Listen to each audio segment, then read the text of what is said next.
Stand by to launch FanStream Sports. 3, 2, 1. Let's start. Hello, sports fans. Welcome to FanStream Sports. Nothing but pure sports. This is the JP Show. JP, it is so good to hear you back on the air. Stand by. Now, here's JP.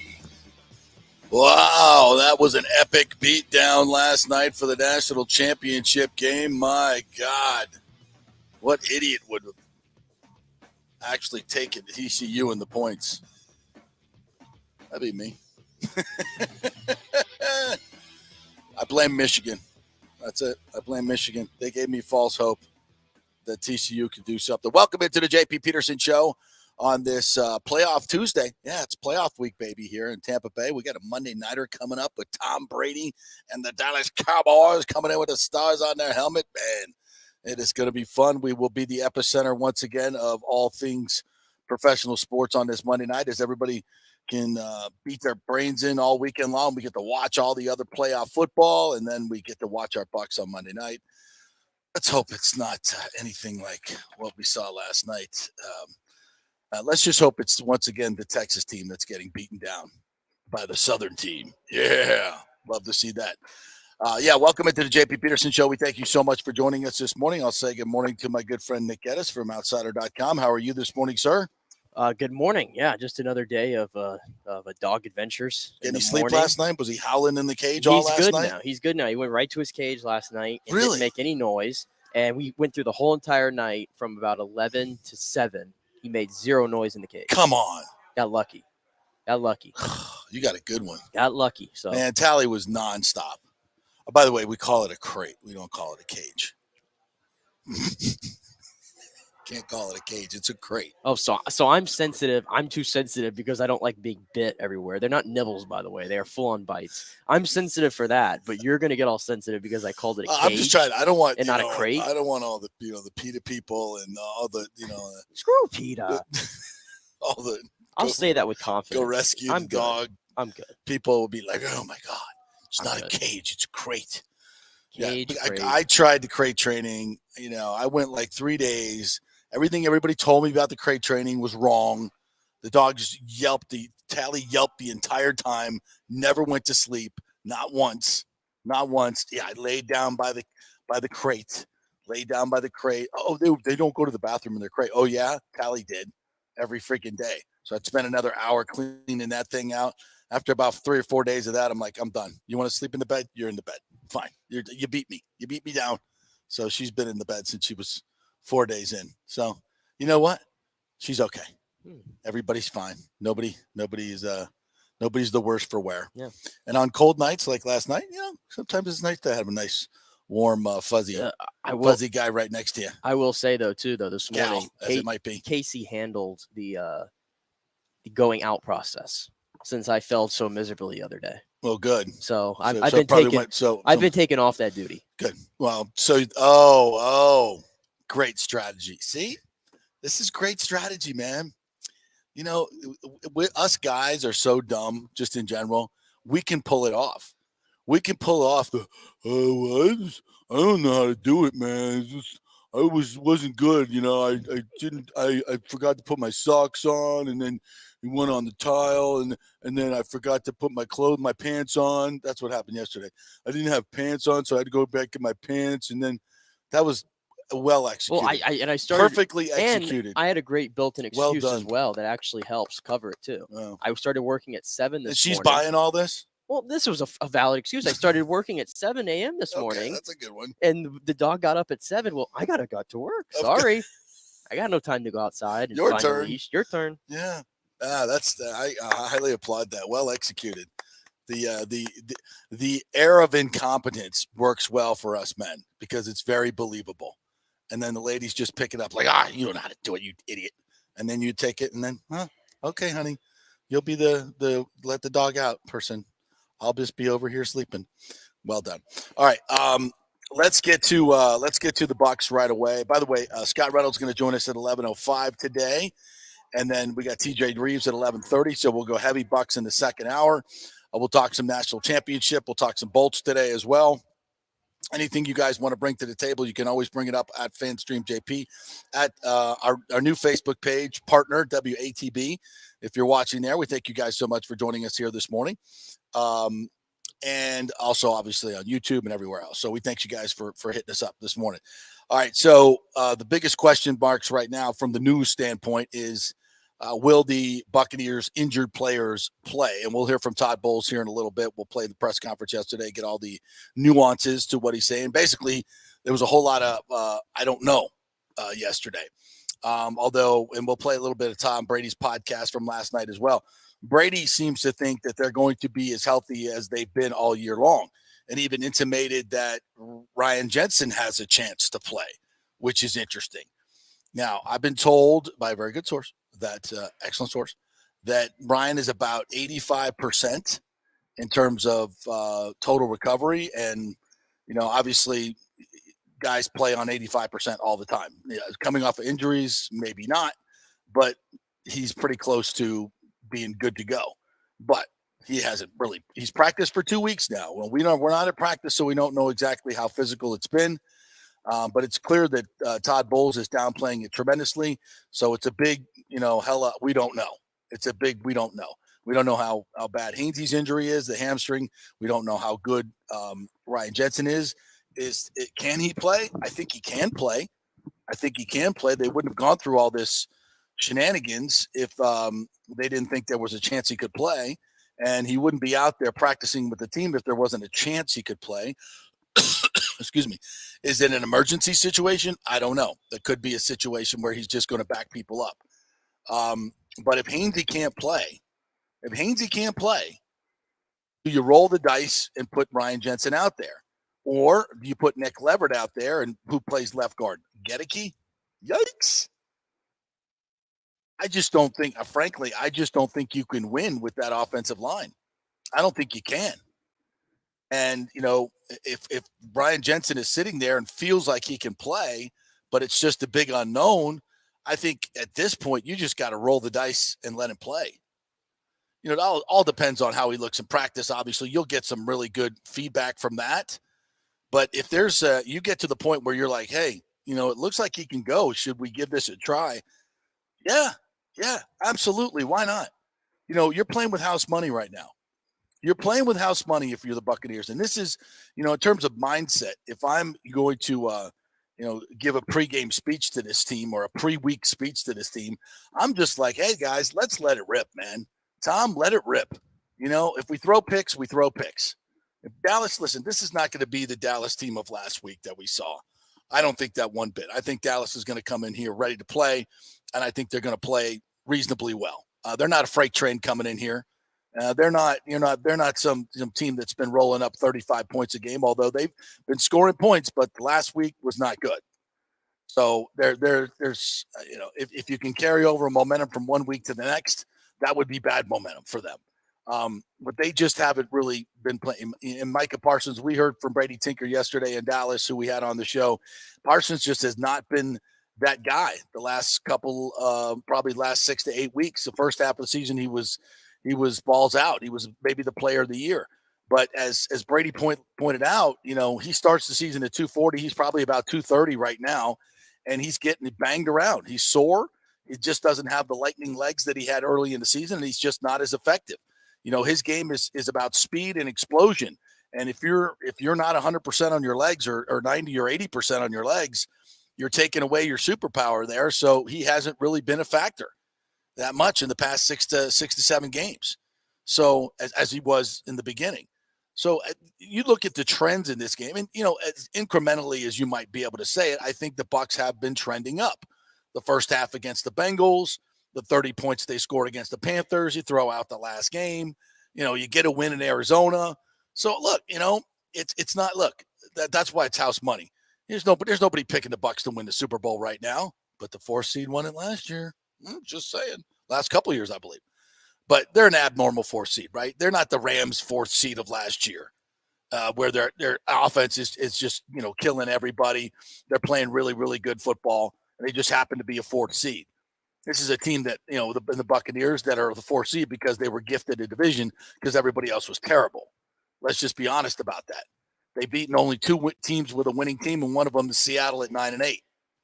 So this is not a juggernaut Bucs team. But as Brady aptly pointed out, they might be the most healthy they've been all year, which is fantastic when you think about that. And look, it's not like Ryan Jensen forgot how to play center, forgot how to be 330 pounds and knock people around. He knows how to play the game. It's going to, where he's going to really suffer is his conditioning. And we don't know what he's been doing, all this time, what he's able to do during his rehab, but whatever he needed to do, I'm sure he's done. This is a guy that's not going to be, taking Tuesdays off. He's going to be busting his ass every single day. So that he's done the work. But he's not in football shape. Clearly, you got to go out there and play 65, 70 snaps in a freaking playoff game. It's a totally different level of intensity, but that's not something he hasn't seen or hasn't done to a championship level. He won a Super Bowl. So, I mean, this is everything is trending more in the Bucs way than it is the Cowboys way. So, if you got to do that, you got to do it. But, you still have an offensive line. Hopefully Donovan Smith can come back this week. That looks good. He should be able to do that. And looks like Julio's going to be back. All the guys that were out last week, Vita Vea got off his feet. Thank God they were smart enough not to play Tristan Wirfs. There's some sanity between, Friday and Sunday. Somebody said something to somebody, and if there's some sanity prevailed and they didn't put Tristan Wirfs out there on a freaking high ankle sprain, maybe they were listening to the show. I don't know. Hello, Jason. But this is a great situation for the Bucs, as great as it can be for an 8-9 football team. They've got a Cowboys team coming in here that's got all kinds of pressure. That's got to, as Jerry Jones aptly put yesterday, got to suck on that one. That Washington lost all week long. Got to suck on that one. Yeah, they do, and they're going to get all the tomorrow when the media floods into the locker room, it's all going to be, you guys are playing like turds, blah, blah, blah, blah, blah. All this negativity going into their brain from the media. Love that. Get it going, boys. All the national shows are burying the Cowboys. It's great. It's great. But the Buccaneers have to make sure that they get off to a fast start. Start putting the doubts in those Cowboys and let them implode themselves. Let them implode under the pressure. But if you slow start again and they start getting some momentum early on in the game, that's your worst nightmare. So the Bucs got to get off to a fast start. Hopefully, get Dak to throw one of those picks that he's been throwing every single game. Pick six would be nice, Dak. If I could order that up, please, it would be pick six with a side of an extra pick a little bit later on. This is the formula for winning. Packed house, Monday night, all the pressure. Everybody's watching you, Dallas. Everybody's watching the Star. What are they going to do? And it's real. That pressure is real.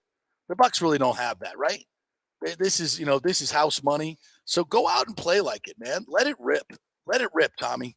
If you see a window, let it rip. Let Godwin, they're trending a little bit better, more creative with Devin Tompkins, which we've been begging for all year long, showing a little burst, a little bit of speed, something we haven't seen a lot of. I think, Rashad White has been getting better and better and better. They're protecting Brady better. I think he's trusting his protection a little bit more. So, why not the Bucs?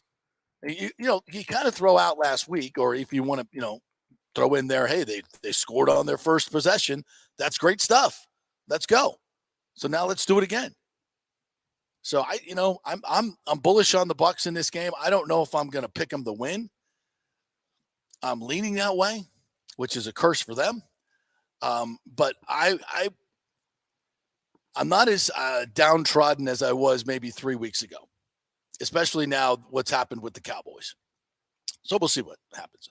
All right, let's get it going with some Todd Bowles sound here. We'll listen to the whole press conference from yesterday, so you can get a feel of what he's thinking in terms of injuries and setting up the week mental preparation. Then we'll get to some of your comments, which are already rolling in. So Forrest, Lee, hang in there. We'll put some of your comments up here in a little bit. Here's Todd Bowles from yesterday. No, morning. Good morning, Coach. It's actually Did you have any updates on some of the injuries that your guys sustained yesterday, like Robert Hainsey? Not at this time. I know he got a sore hamstring. We'll see how sore. Is he undergoing an MRI or anything like that today? Not yet, no.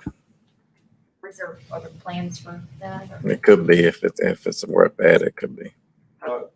Is there any chance that you could get a very famous center back that's been out there for a while, Jensen?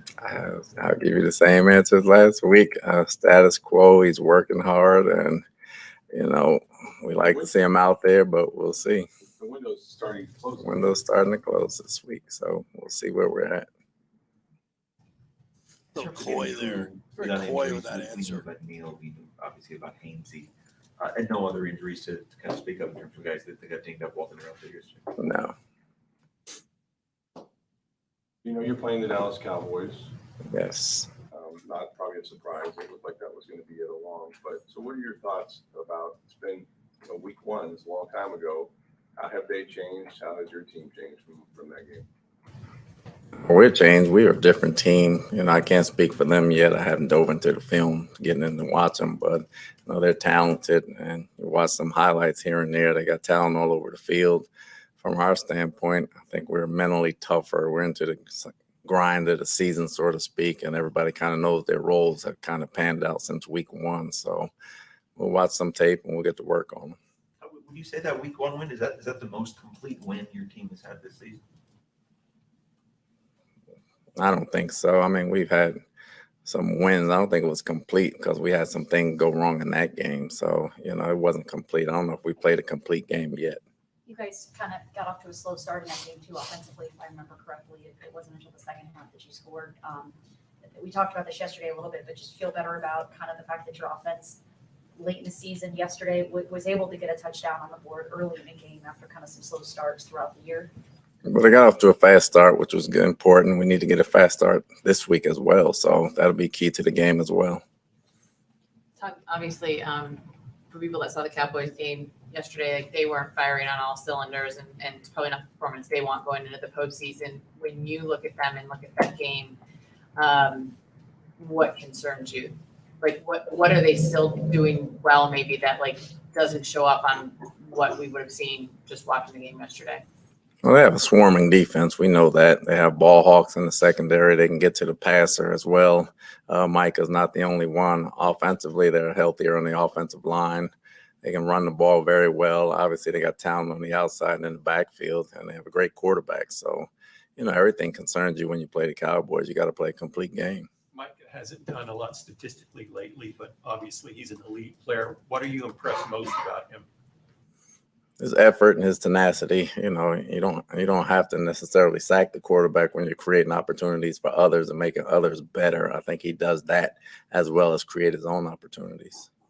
A lot of folks have kind of looked at your season and thought, I don't know, maybe the Baltimore game, that loss at home, maybe you guys would start mailing it in. I think a lot of teams would have. Just what can you say about your team? The fact that, you didn't let some of those low points define you, and you still found a way to get to the postseason. A lot of injuries, some setbacks.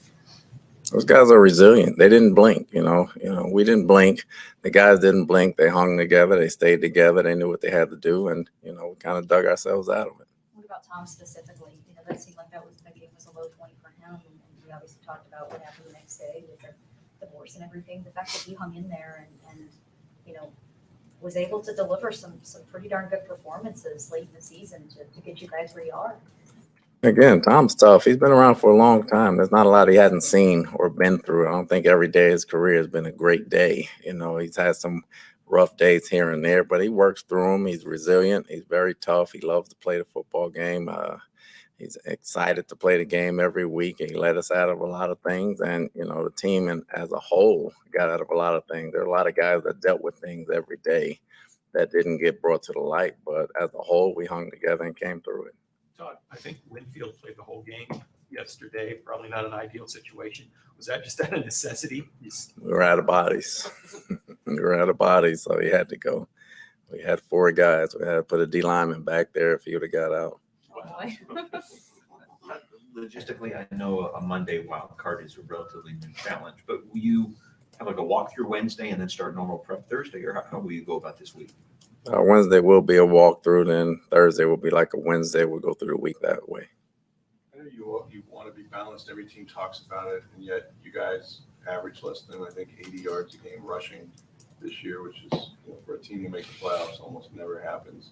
So now that you're here, are you just going to have to ride your quarterback? You're just going to have to, it's going to be the passing game that'll do it? Or, when you have to play up north, maybe if you advance past this game, do you still think you can run it well enough, to take some of the pressure off the passing game? You get to the playoffs, you try to win any way possible. If we can recover 10 fumbles and score that way, so be it. If we have to throw it, so be it. If we have to run it, so be it. You don't worry about balance so much as playoffs, and people try to take certain things away, so you kind of take what they give you and try to make it work that way. Todd, what gives you the confidence? I know we've heard like consistency, and we've been great in the fourth quarter, if not maybe these 3 quarters. When you look at this whole stretch of the regular season and it's now sort of put to bed and you go forward and this is a new chapter, what about this team gives you the confidence that they can really kind of turn it on right now? Again, it's resiliency and toughness. We hang together. We stay in every game, even though it may not be clean all the way. We find a way to be in it at the end, and we just have to make plays at the end of a ball game. We're confident, and we understand that, so we don't feel like we're out of any ball game. Devin White said yesterday he kind of likes the fact that a lot of people are counting them out, counting the Bucs out. And I think your offensive coordinator said some people are throwing dirt on us. Is that a good position to be in, that there's not a lot of expectations and there's still a heart of a champion in this team? You have a lot of guys that won a Super Bowl and have been to 6 playoff games in 2 years. Well, everybody has a lot of heart, You really can't worry about people counting you out. When you lose games, they're going to talk bad about you. When you win, they're going to talk good about you. That's part of it.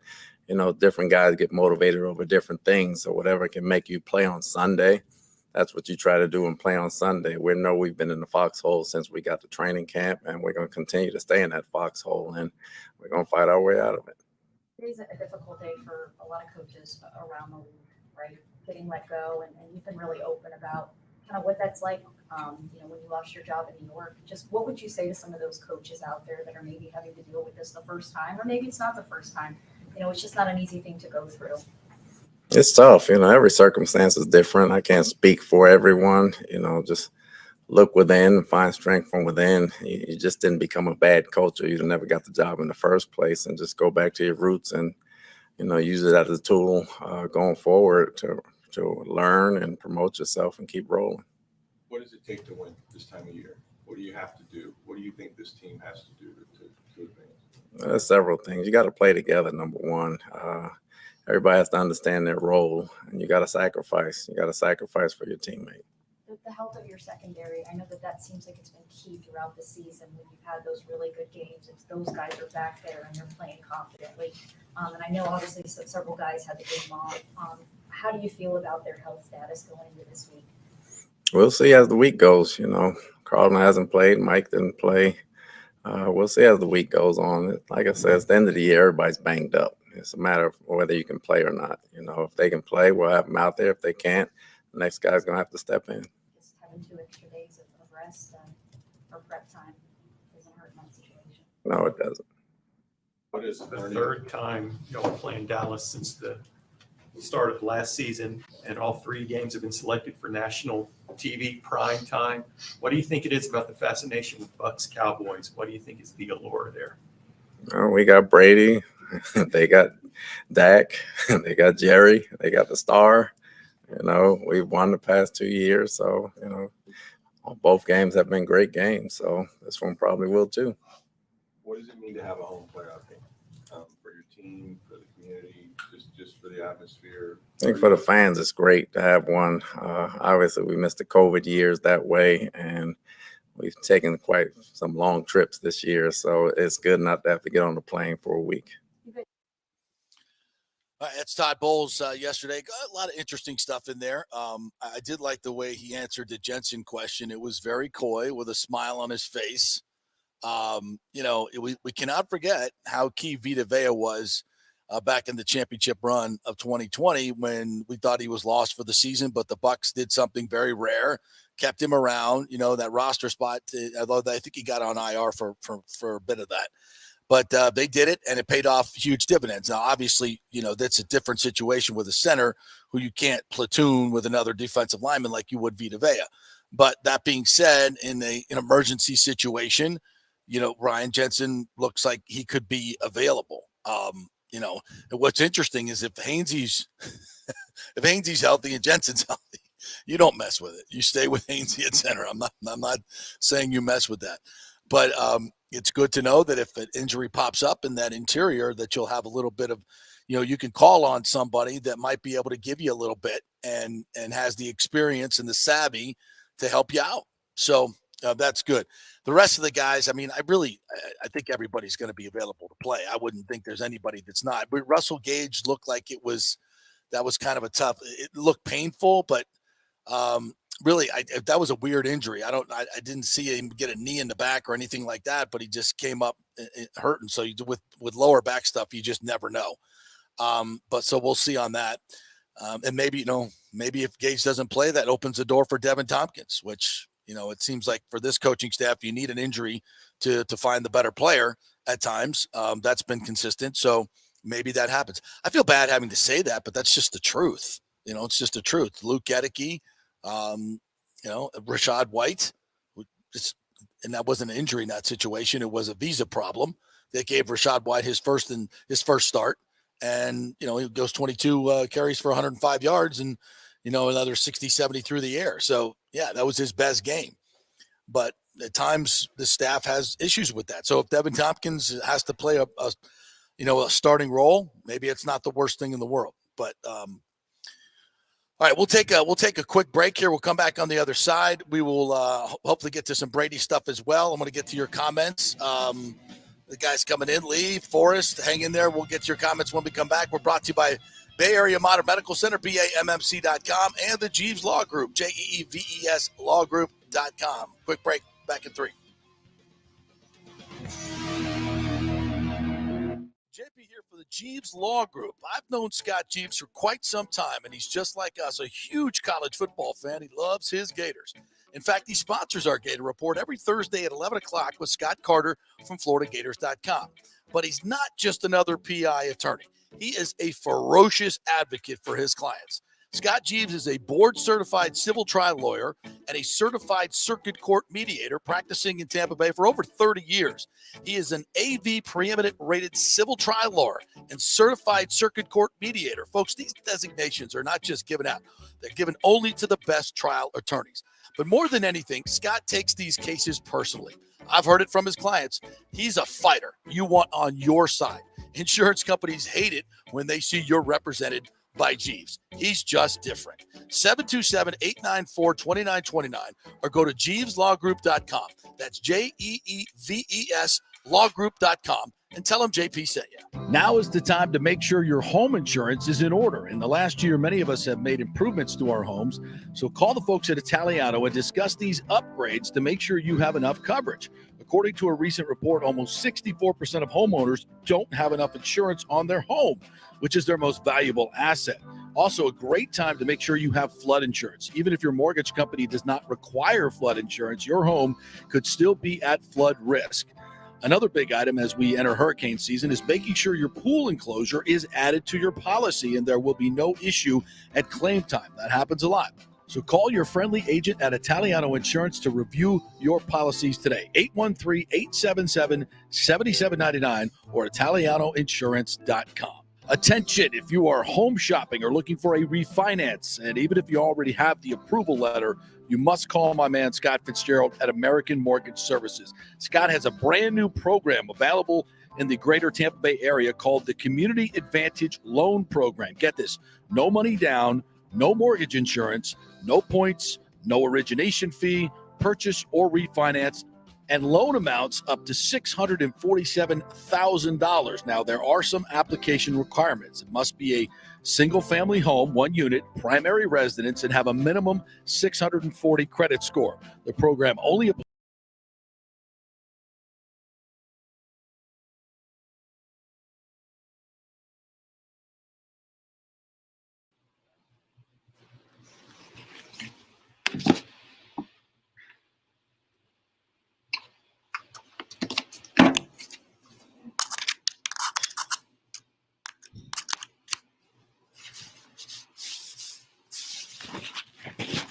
95 or email him, scott@amstampa.com. Scott Fitzgerald, MLS 386722, American Mortgage, North Ashley Drive, Suite 1020, Tampa, Florida. Was your car totaled in an accident? Did your insurance company use Kelley Blue Book or NADA to appraise the value of your car? Chances are they didn't, and you got shorted maybe thousands of dollars. Call the Jeeves Law Group for a free case evaluation because your insurance company may still owe you money. 727-894-2929. It's a free call, so why not find out if you have a case?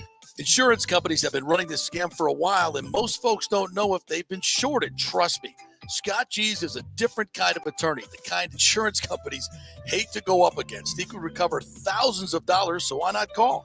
727-894-2929 or go to JeevesLawGroup.com. That's JEEVES lawgroup.com and tell them JP sent you. Well, it's that time of year to renew or shop your health insurance provider, and you can get great health insurance for $20, $30, $50 a month. Just call 888-325-0605 to help navigate the health insurance marketplace. 1 out of 3 people in Florida are uncovered because they think they can't afford it. Not true. I made the call a couple of years ago, and they helped me get Blue Cross Blue Shield coverage, Florida Blue, for just $20 a month. Last year, it went up to $49. Oh, well. It all depends on your income and your family situation. It's a free call, 888-325-0605. They will ask for some income information. So if you have your tax returns available, that will be great, but you don't need it. They'll just answer some simple questions, and the highly trained reps will do the work for you to find out what your subsidy will be.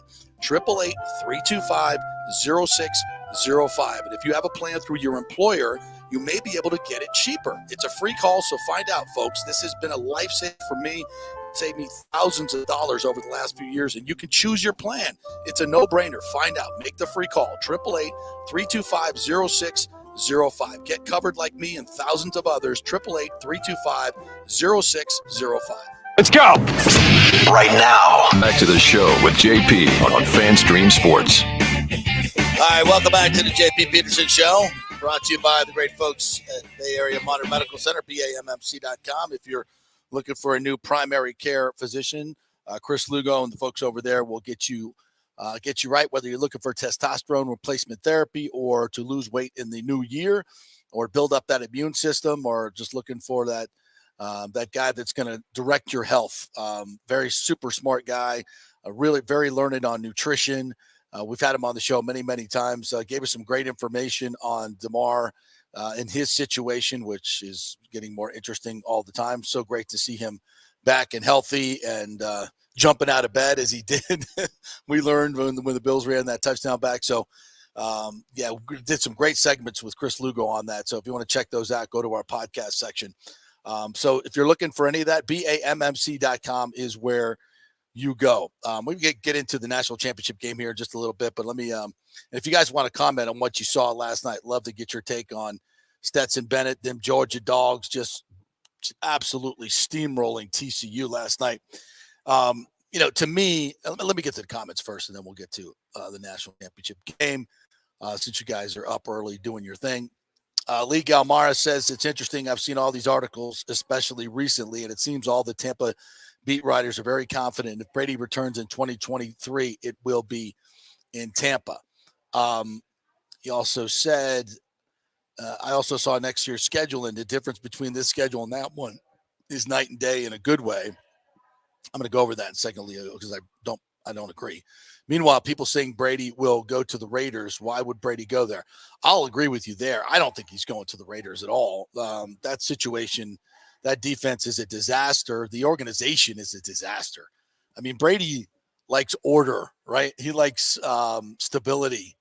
He doesn't like, and I think it's one of the reasons he chose the Buccaneers because, as crazy as people think it is on the outside, Colin Cowherd from being here 30 years ago, it's been a very stable organization. Obviously, with the Glazers, it's well funded. There's this team wants for nothing in terms of their facilities and assistant coaches. I mean, the Glazers pretty much write a blank check for anything they want. So it's got great ownership. It's got great stability here. And the reason he came here more than anything else was the coaching staff, Bruce Arians, and the players around him, the defense especially. He saw the defense on the come. It's been a top 5, top top 10 at least defense for the last few years, and even this year, pretty damn good. So that's why he came here. The Raiders have none of that. They have none of that. So and plus it's on the West Coast basically, and his kids are in Miami.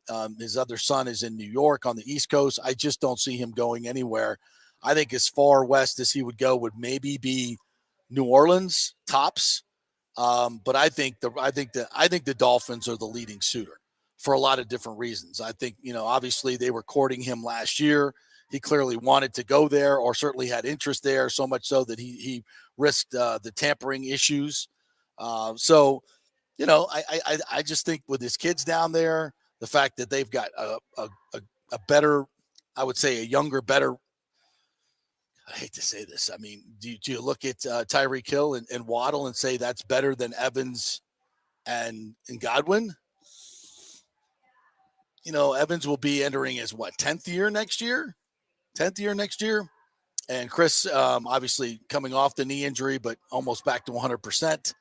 You can make a case there that the Dolphins got great weapons. Let's just put it there. Let's call it a draw. They've got a good offensive line. Their defense is emerging. Obviously, he has ties to the ownership group with Stephen Ross and their gentleman's name I forget that's on his TB12 Foundation. It's also one of the owners there. We know there's connections out the yin yang. Obviously, his kids were there, and he's very close to his kids. So I think it's between Tampa Bay and Miami. And there's probably a lot more stuff that we don't know from, his relationship with Arians. Will Arians be around? Does he want Byron Leftwich still? Are they going to bring in Bill O'Brien? As Brady basically said, hey, go get Bill O'Brien and I'll stay. Maybe.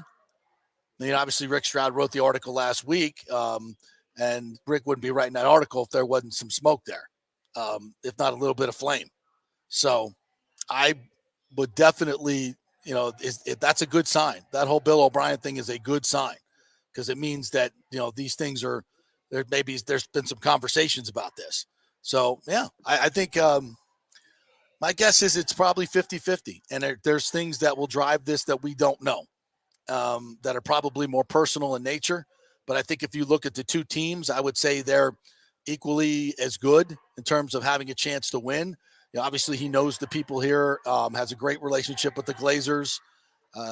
And he came back here for a reason. He's got a lot of teammates here that he loves. So, we'll see. And that's a discussion for, after we got plenty of time to discuss that when this season over. The season's not over. Okay. We still got a playoff game. We got a playoff run. So let's, as much as we can, table that discussion for a little bit later on. But I agree with you. I don't think he's going to the Raiders at all. Forrest Collins jumping in. Somebody knows, did you still close yet? We're just wait to see you Monday. Not sure exactly what that means. Not sure what that means either. I have no idea who those people are. Leo says the AFC West is literally one of the toughest divisions. He wouldn't even be second best quarterback in the division. And then when you talk AFC, so far superior in conference, yeah, for a lot of reasons, it just doesn't make any sense. I just don't see it happening. Now, Forrest got mad at me a little bit here as I doubt the Bucs. Wait and see the Bucs play the best football, and Brady's better in the playoffs. Yep, they are. The last two games in the fourth quarter they played, they came back. Did they not? Just wait and see, how Dallas is in the effing playoffs. Yeah, they suck. Come on, man. We already beat them once, and our team is getting healthy right now. Listen, I'm giving the Bucs a chance to win this game. There's no question. I'm not saying that the Dallas Cowboys are going to steamroll them here. I think the Bucs have a great opportunity to win the game. They're 3-point underdogs. Anything can happen in this game. I mean, I think you're fooling yourself if you think, the Bucs are going to, this is a no doubter. No, I mean, the Cowboys are going to be coming to play. They're not going to play like they did last week. If they do, I would be shocked. I think they'll play good football. You can't make mistakes against a team like this that scores 30 points a game. Last week they didn't, but look at what they've done most of the year. They got a good running attack and a good offensive line, which the Bucs are very vulnerable to. When teams have wanted to run the football, they've been able to run the football against them. But Vita Vea and Akeem Hicks will both be playing, we think, and the Bucs are 6-1 when both of them play. So that's a good little stat there for you. And, will the Cowboys be able to run the football on them, those two guys? Well, as I recall, they didn't do it that well in the first game. So we'll see. But Dallas has got a good offense. They've got playmakers, Gallup, CeeDee Lamb, good tight end. They're obviously a good offensive team. Look at the numbers. And then if you turn the ball over, they're going to make you pay. Against bad teams, you could turn the ball over and you can get a stop or hold them to a field goal, then you're good. But against good teams like Dallas, no. So these are the things that the Bucs can't do. They can't obviously turn over the football because the Dallas Cowboys will put points on the board. If you do that, you give them a short field. You cannot go into this thing, I think, in a one-dimensional way. I know, when Todd Bowles was asked about balance and running the football, it's like, yeah, you do what you have to do. And the defense will dictate. The defense will dictate. Listen, and this is a key. If Dallas is going to say, you know what, we're not going to let you throw the ball down the field. We're just not going to let you do that. We're going to double Mike. We're going to make sure that if you beat us, you're going to beat us with the running game. The Bucs have to be able and ready to do that. If they're 6-man boxes and light boxes, they got to be able to run the football and run the football effectively. And, that's something they just have not been able to do. They have not had that answer. In the championship season, it always felt like if they needed to get Lenny going and teams were going to go light box, that they could do that and force them to come out of that. And then you could throw the football. So and I think that'll probably be Dallas's game plan. If I was game planning at the Bucs, I'm like, they ain't throwing it. We're gonna play the pass. We're gonna play coverage. We're gonna let our front four get after you and put a little bit of pressure on Brady. And the one thing that you really like to see from Brady is he's been hanging in there more. Ever since the Cincinnati game, you've noticed the difference that Brady's taken a little bit more time and let things develop down the field, and that he's throwing the football, especially in the Panthers game. You saw him back behind there, dancing around a lot, just waiting, trusting his protection, not running out or just getting rid of the ball. Of course, he's not going to run out very far, but he'll, take a few steps and get rid of the football. But he extended the play, waited, and then made some plays. A couple of the deep balls were that way. So you got to, that's something that you've noticed in Brady's game that has improved. The protection, I don't know if the protection has improved, at all, but he's certainly trusting it more. And that's the key. That's the whole key. So in those situations, and then you got to look at the Bucs defense. The Bucs defense has been hot and cold against good teams. They've not been great. They were not great against Cincinnati. They were not great against San Francisco. So the better teams have moved the ball on them. And clearly Dallas has a good offense. The numbers say that.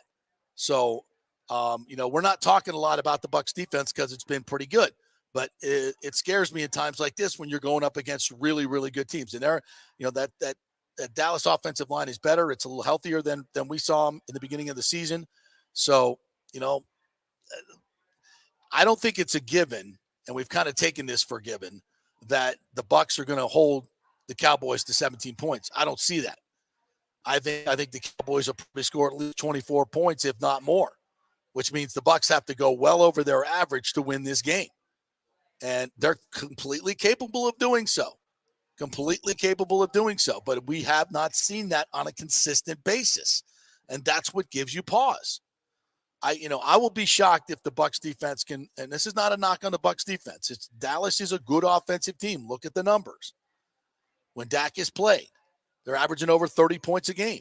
So you can't go in there thinking, we're going to shut them down and hold them we're going to win this game 17-16 again, 19-17. No, that's not, you're not going to win that game. You're going to have to win this game 27-24, 31-28. You're going to have to score some points, and that means scoring in the red zone as well, which is something the Bucs have been absolutely dreadful at. Absolutely dreadful. Let me put this one up here. Jordan Gamillion. Good morning, Jordan says, despite other speculation, naturally, I believe Brady loves Tampa and doesn't want to hit the reset button again. He will sign one more year with Tampa with Bill O'Brien, like you said. I would love to see that happen. I would love to see Brady working with Bill O'Brien here and see what that brings. Jordan also had Ian Rappaport speculated Titans again. Not a chance. They traded A.J. Brown. Yeah, there's no weapons there. Why would he like Brady to the Titans? No, that makes zero sense. I don't see that at all. With a guy who likes to just pound the football. I mean, yeah, Vrabel's his buddy. I get it. But I I don't see it. 4 degrees. What do you think the score will be? Do you think it'll be a close game at least? Yeah, I see it as, I want to wait till the end of the week to get a prediction, but right now I'm kind of leaning towards the Cowboys 24-21. I just don't know if the Bucs can score with Dallas. That's my fear. It's just they're not. Dallas is not going to give up 3 long deep passes like Carolina did. And short of that, when have the Bucs been an explosive football team this year? They haven't. You expect them to do that against a pretty good Dallas defense? That seems like more hope than reality to me. So I just, that's the problem with Dallas. Now, what's the equalizer in that? Turnovers. And Dak's been throwing them. So, it really comes down to, will Dak throw us a couple picks? And God forbid if we drop them.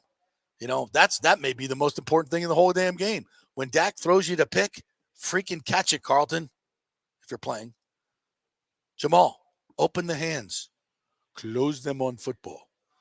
You got to catch him, guys. He's going to throw them. You got to catch him. If they drop 2 interceptions in this game, that could be the difference in the game. So let's see. All right, thanks for the comments, guys. Appreciate that. If you want to chime in on the national championship game with Joe F., I'm sure you do. You must have really enjoyed watching those Georgia Dogs win another back-to-back championship.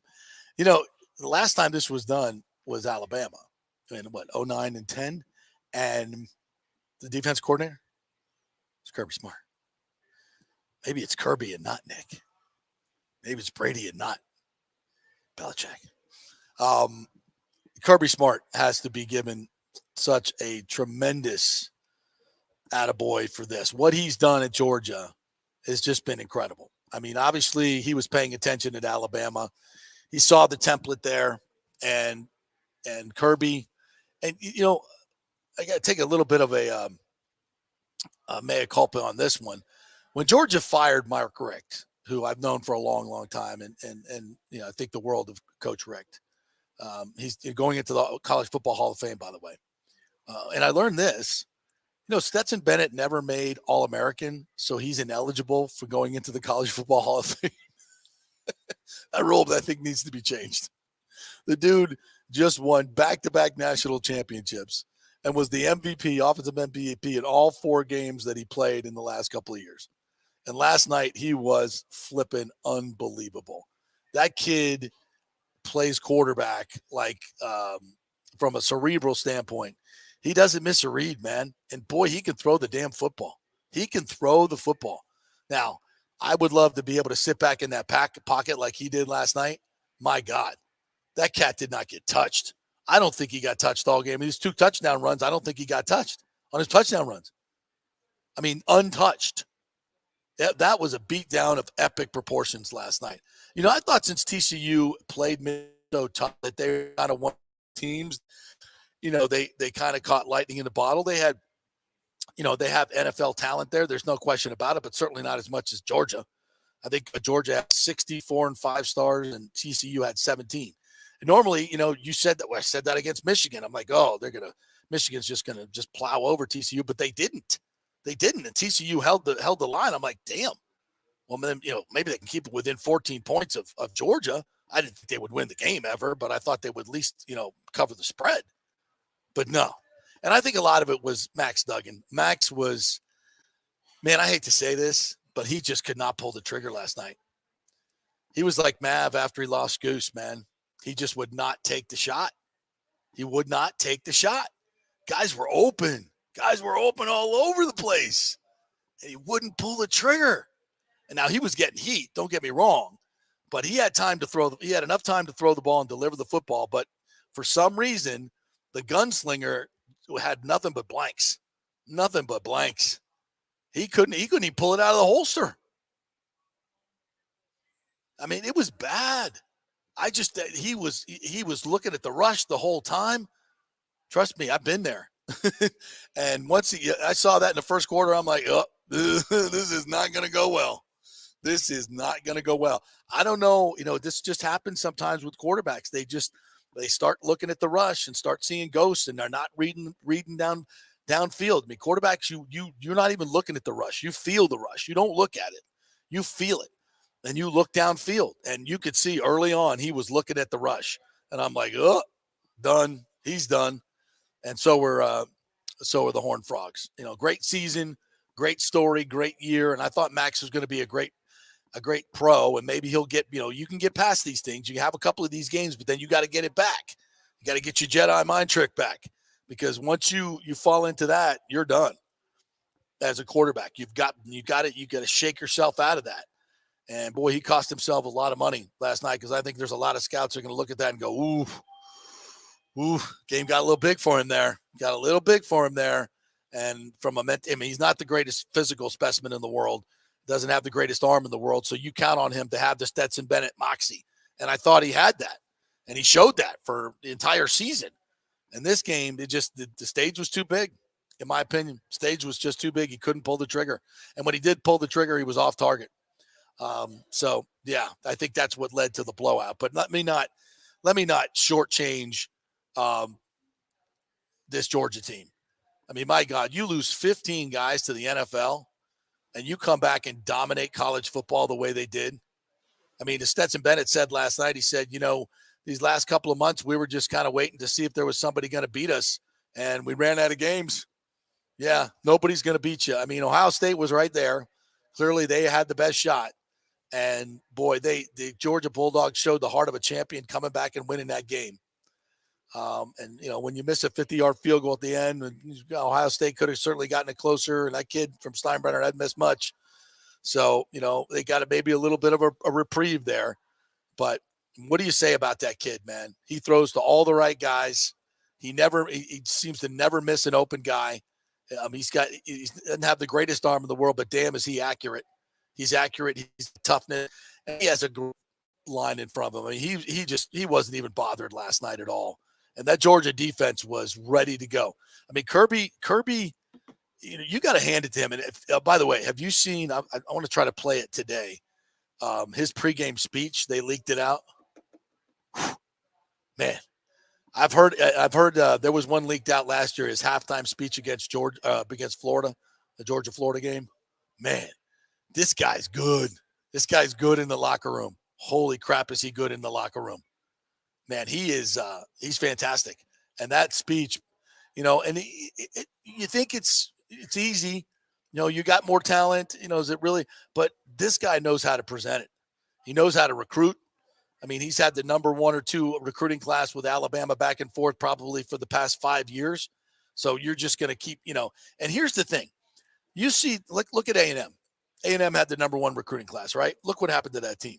Look what happened to that class. It's not only, the numbers, right? It's who you recruit, the players that you recruit, the character. You look at Stetson Bennett. You look at Jalen Carter up front. I mean, he's probably going to be the number 1 pick in the draft. You look at so many of those players that we see last year and this year are already having success in the pros. I mean, he not only has a great eye for talent, but he develops it. That coaching staff develops that talent as good as it keeps him around. He's created a culture where guys don't want to leave, and he found his quarterback, and look what he did with that quarterback. Yeah, at first, he wasn't a guy, but maybe he wasn't ready. But when he was ready, it was, kudos to a coach that notices the guy that brings the team together. He may not be the best athlete. He may not be JT Daniels. He may not be Justin Fields. He may not be, the Elite 11 guy, but he knows what works for his team, and he knows what rallies his team and who rallies his team. So another kudos to Kirby Smart for making these character choices that clear. And not saying the other guys are bad. I'm not saying that at all, but he knows what fits what with his team, right? And what works best with his team. That's a talent, and it's not a talent. It's a talent Jimbo Fisher certainly doesn't have, because Jimbo Fisher's not an authentic dude. Kirby Smith is an authentic dude. Guys see through eventually Jimbo Fisher, but when you're authentic, that doesn't happen. And Kirby's an authentic dude, and guys know it, and that's why he's been so successful. And he recruits well. He game manages. I'm trying to think, it was a couple years ago. It was 3 years ago. when he had that really stupid onside kick attempt, and he was trying to do too much as a coach. He's evolved as a coach and not made those silly mistakes, in game management. And he manages a game now knowing that he has the dogs. He has more dogs than anybody else. You don't have to take silly chances when you got the dogs. And he's got the dogs. Literally has the dogs. So just a tremendous performance by Georgia last night. And I feel sorry for Max Duggan and that his teammates, because they just weren't at their best. That was not the guy that we've seen play all year long. But hey, you give Georgia credit for that. You give Georgia credit. Like my friend said on our text chain last night, I said, yeah, Duggan just crapped the bed. And he's like, yeah, like the other 14 quarterbacks they faced this year. True. True, right? Georgia had something to do with that. The relentless pressure, the athletes on defense. You just look at them and if I'm a quarterback, I'm looking across the line. I see those guys. I'm like, damn, they coming after me. I would definitely be down my pants too. That is a bad group of dudes, and they ain't going anywhere. It's funny. Kirby said that this year was actually a little bit easier because they lost so many players. So many of these guys have been waiting their time to play and win a championship with them as the starters. So, where you think it's hard to remotivate like you do in the pros because you got the same group, he didn't have the same group this year. He lost 15 key guys. So all those talented 5-stars that have been waiting for play were chomping at the bit. It's like, just open the freaking corral and let the freaking Mustangs run, right? And that's what he did. And he's got, he said next year a lot of these guys are coming back, so I gotta remotivate them. So that's a weird juxtaposition to be in. But Georgia has supplanted Alabama at the top of the pyramid. There's no question about that. And even I don't know if you saw this. I was with the Nick Saban, David Pollock thing. Yes. Yeah. David Pollock is on the set after the game, and Saban's sitting right next to him. And he basically says that it's Georgia now.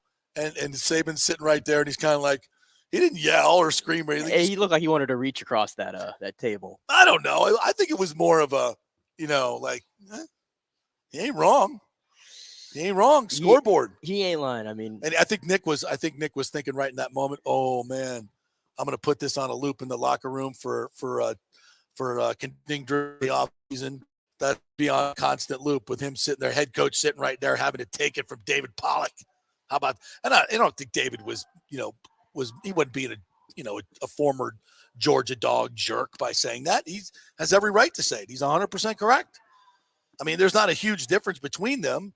But right now, you would have to say Georgia has taken over the top spot of the gold standard program in college football. How do you argue that? Yeah, and Kirby Smart being much younger than Nick Saban, yes. It feels like they're just getting started. Yeah. They've won 2 in a row, and it feels like they're just getting going here. Like, they could rattle off 2 more in a row. Feels like Alabama 09. I mean, look at the freshmen. They had like 4 freshmen playing on that defense last night starting. Yeah. Like, Brock Bowers is literally a sophomore. Yeah. And he who was the could best start player for the Bucs right now. Yeah. On most teams in the NFL. He's the best player on the field last night. Yeah. And he's got to come back and play college football one more year. Yeah. Yeah. And that's what I'm saying. I'm like, a lot of people are like clowning TCU for this and everything. And I feel really bad. I feel really, really bad for their fan base, especially the ones that went out there and had to tough it out. And they got a great run. They had to tough it out in the SoFi conditions, that awful, awful stadium that you went to. It is awful. Which, did you see it yesterday? The rain? Yeah, it was bad. And they had employees having to mop up, and people were being taken away on ambulances because they were slipping and falling out there in the concourses. Mm-hmm. That was the national title game right there. Yeah. That awful stadium. Yeah. Yeah, that stadium, I'm telling you, folks, $5 billion. I don't know what, Mr. Kroenke, what you spent that money on, but it's a poor design. You didn't think that one through, did you? No, there's rain coming in sideways. Yeah, it was just ridiculous for a national championship game. It's bad. But my point, though, I'm on it. Like, everybody's clowning TCU, and it's like, listen, this team just won 13-2. Nobody had first-year head coach. Nobody had them going anywhere. They weren't even ranked to begin the year. We got some new blood. Isn't that what everybody wanted? New blood in the college football playoff, and we got it in TCU. They earned their way there, beating Michigan. You just ran into a juggernaut. Well, so when everybody begins, but it's my problem is when everybody begins this is why Alabama should have been in. If you know what, if Alabama would have won their games, they would have been in. Yeah. That's not how this works. Then that's the arguments that I hate that come up last night. Alabama lost to LSU. Yeah. So in Tennessee, who Florida State beat. Ergo, Florida State should have been it. No, it's not how it works. It's not how it works. No. Not how it works. But I think it would have given them a better game last night than TCU. The reason I said I would definitely would say that, but I'm not going to say they deserve to be in there because of what happened last night. Max Duggan crapped his pants. He did. That's all there is to it. That happens. It happens to players. It happens to quarterbacks. You start seeing the rush. The game was too big for him. He got in a bad mental space. You could see it in his eyes. He wasn't the gunslinger, and that's happens. And the talent gap was just too large. Yeah, when your quarterback's not, elevating everybody around him like he's done all year, you're screwed. And they were screwed. So that's what happened there. All right, we'll take a break. When we come back, Scott Reynolds is going to join us from Pewter Report. We'll get back into some Bucs talk. We'll get his take on the national championship game as well. So lots to get to. You guys are throwing in some more comments, so we'll get to those as well. TJ Reeves is going to join us at 11:35. So lots of Bucs talk and NFL talk in the second hour. Brought to you by BAMMC.com and the Jeeves Law Group. Stay with us.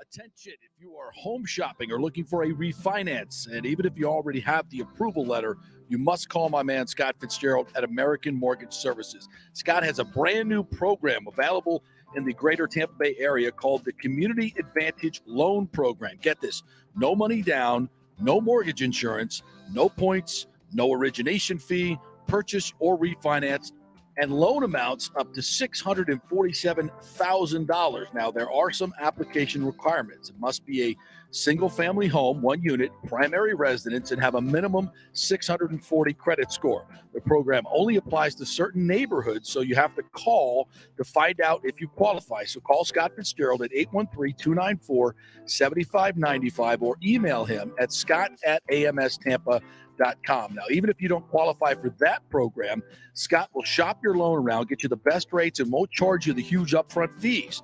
And if you've had issues with your bank calling you back, Scott will return calls immediately or at least the same day. 813-294-7595 or email him, scott@amstampa.com. Scott Fitzgerald, MLS 386722, American Mortgage Services, 1000 North Ashley Drive, Suite 1020, Tampa, Florida. Ladies and gentlemen, let's rock. This is FanStream Sports with JP. All right, welcome back to the JP Peterson Show, brought to you by Bay Area Modern Medical Center. Chris Lugo and his gang out there will help you get healthy.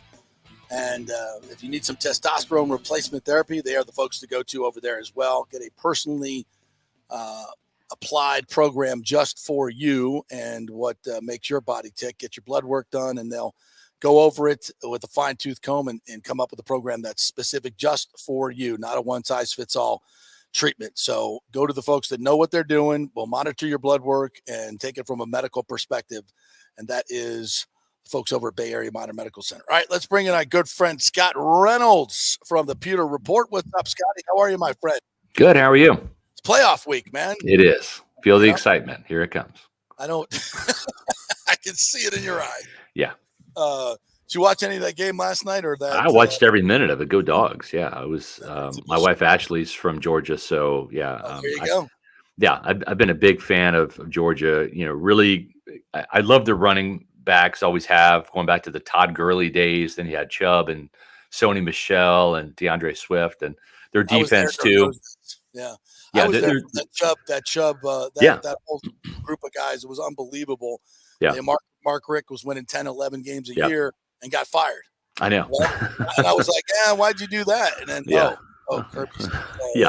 Almost like Tony Dungy and John Gruden. It's like you got so close, right? You just couldn't get over the hump. You needed something to get over the hump. And Kirby Smart has just been amazing. And, I developed a relationship with Todd Monken during his time in Tampa. And it's been fun and exciting to see what Todd Monken's done with this offense at Georgia and how he has been able to marry the SEC Georgia run game, right? That's a staple. You got to be able to run the ball, right? But to really have a pass-first approach that is aggressive, that goes in attack mode, but then still has that balance. And it's been a 1-2 punch to watch over the last couple of years. And he's got Stetson Bennett, who is a great college quarterback. I don't know what he's going to do in the pros, but and you've seen it with some of the Florida State quarterbacks, right? Like Peter Tom Willis, Casey Weldon, just a great college quarterback. And when you have that trigger man, you got weapons like Brock Bowers, the run game with Milton, and it thrives. It works. Yeah, it really does. And I was just talking about Kirby and how he combines everything, recruiting. I don't think he gets enough credit for player development, because you could see he recruits all these great classes, but they stay in the program. They stay in the program. They get their NIL money because they get plenty of that. Sure. They know how to keep guys around. He creates a culture of badass football. I know. Yeah. Did you see his pregame speech? It's been leaked out. If you haven't seen that, go take a look at that right before your workout today. All right. Here's the thing. What I did see last night, because you had Nick Saban, right? He was on the set, and you had David Pollack, former Georgia Bulldog great, basically right to Nick Saban's face saying, yeah, Georgia's like they're the top dog now. They're not going away, and they kind of run the show. And Saban just had to sit there and take it because it's true. It's true. It's true. Yeah. Not like Alabama's that far behind, but correct. Yeah. There's no question that the total's been best. Yeah, there's a top dog in the SEC, and it's the Georgia Bulldogs right now. No question. All right, so let's get to the Bucs now. And first of all, your thoughts on how the team handled this game in Atlanta. I'll reiterate what I said last week. I think it's complete idiocy to put Brady out there with two pickup tackles, and then Nick Leverett. The center goes out, and you still have John Molchan. It's only by the grace of God that Brady didn't get hit on that free shot that Grady Jarrett. We'd all be sitting here saying fire the whole damn bunch of them, right? Yeah, but we're not saying that.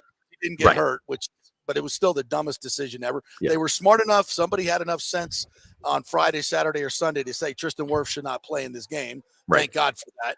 Correct. So all in all, I don't think they did any damage to themselves, but I think they could have handled it a lot better.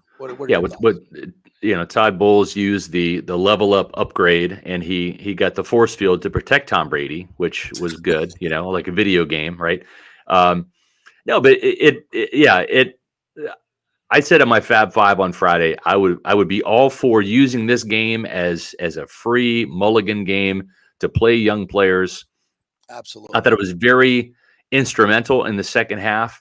And it was a wake-up call, I think, to Jason Light and Todd Bowles saying, hey, your backups aren't that good, right? Your linebackers, KJ Britt and JJ Russell, they're not good at all. And if Devin White goes out for an extended period of time next year, or Levante David doesn't come back, dude, your defense is suffering, right? Yep. And so I thought it was very useful to sit there and say, hey, the Bucs backups really need to be upgraded next year. And why is that important? Because you're going to have times where Carlton Davis is out for an extended period of time, and Zion McCollum is not good, at least not now as a rookie. You're going to have times where you're going to have a tackle out. Is Brandon Walton, can he play? Well, he actually did have a really good game, right? So there's one guy that had a really solid game against the Falcon starters. So I thought that was instrumental, but we still don't know anything about Kyle Trask other than 3 of 9, 23 yards, 33% completion percentage. And God help this team if they do what's called like natural elevation, which right now you have Tom Brady, Blaine Gabbert, Kyle Trask, right? And Brady's not under contract. Let's say Brady comes back. Let's say you don't re-sign Blaine Gabbert. Okay, you don't automatically move up Kyle Trask to the number 2 just because he's your second round pick. Now they could. I've seen teams do it. That's called natural elevation, which means it happens just naturally. You didn't earn it. You didn't prove yourself because you didn't beat out Blaine Gabbert. So really what you have is you have a third string quarterback in the number 2 hole. And you're banking on Kyle Trask getting better to where he will essentially earn it. We haven't seen that from Kyle Trask. We have not seen any evidence in 2 preseasons, in 2 training camps, and in the second half of the fourth quarter, the last 8 minutes of the game, we haven't seen Kyle Trask do anything to show he's an NFL caliber quarterback. Yeah, and it's disappointing. I thought a couple of those throws could have come up with, but I would have liked to see more of Trask and probably less of Blaine Gabbert. I mean, I just don't understand why you would do that. I don't understand why you play Brady behind 2 backup tackles, but whatever. Well, the plan going into this week was all wrong because Kyle Trask did not get any more reps in practice than he usually does, which there's one day where Brady doesn't practice, it's usually Thursdays or maybe it's Fridays, where he doesn't practice. And that means Blaine gets the starting reps, and then Trask gets the backup reps, which is about 25% of the reps, maybe 25% of the Bucs offense that he's running for 1 day a week. And then otherwise he's running other teams' offenses on the scout squad, which doesn't help his development outside of the fact he's throwing to, Devin Tompkins and Scotty Miller and all that. Okay, great. But we have yet to see him throw to Chris Godwin or Mike Evans or what that looks like. We have yet to see him get protected by Tristan Wirfs or Donovan Smith and what that looks like. And so I don't think that this front office and coaching staff has done anything to answer those questions. And it's actually good. It's part of your job, and it's hurting your own evaluation of your player at a very important position. And so to me, you can't sit there and suppose and guess about this position. Has he shown you he's capable of being the starter? Absolutely not. No. You can't do a projection and say, well, we think he will. No, you haven't seen it. You haven't seen any evidence that he can be a starting caliber quarterback. He should not be in the mix for a starting job because he couldn't even win the backup job last year to Blaine Gabbert. And I'll say this. If I was running this team last week, what I would have said is like, hey, we just got gifted a free off week, and we're going to use it to our greatest maximum ability. We're going to put our young guys out there because we need to see what they can do. Right. And I'm going to rest everybody I can rest because this team needs it, and we're going to take advantage of it. And we, you know what? We earned it. So we're going to do it. That's right. I know Tom wants to play, but I'm not putting him out here with two backup tackles. Right. I'm resting everybody, but I expect my young guys to go out there and win this football game. Exactly. But we're going to start working on playoffs. Yep. My staff is going to start working on the playoffs. It's probably going to be the Cowboys, so we'll get some work done on that this week, and we're going to get ahead of the game. Why not? The Cowboys would have been there going, oh, crap, they're good. 2 weeks to prepare. Yeah. They're going to be all healthy. And I know Tom wants to play, but sorry, Tom, I'm the coach. You're the player. You're going to sit down this week. What was wrong with that whole idea? There's nothing wrong with that. And instead what you had was a half-assed, half-hearted attempt at a game. You can sit there and say, we finished 8-9, but we led 17-10 at halftime because of Tom, right? I mean, it doesn't matter. It doesn't matter.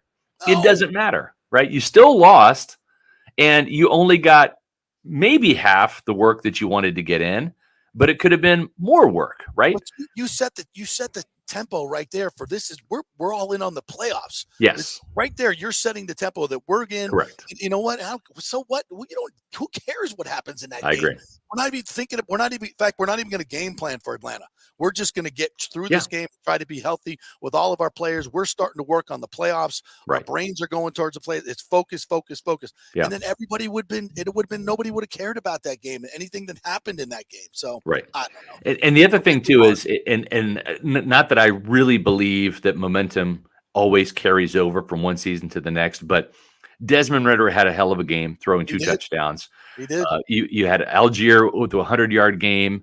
He hit 1,000. You had Drake London. He had a 100-yard game, made Zion McCollum look silly with a couple of those catches. Yeah. And so what you did was you aided your enemy in giving them some feel good at the end of the season, finishing 7-10 with those three young players who I liked in the draft. I liked all three of them, especially Algier.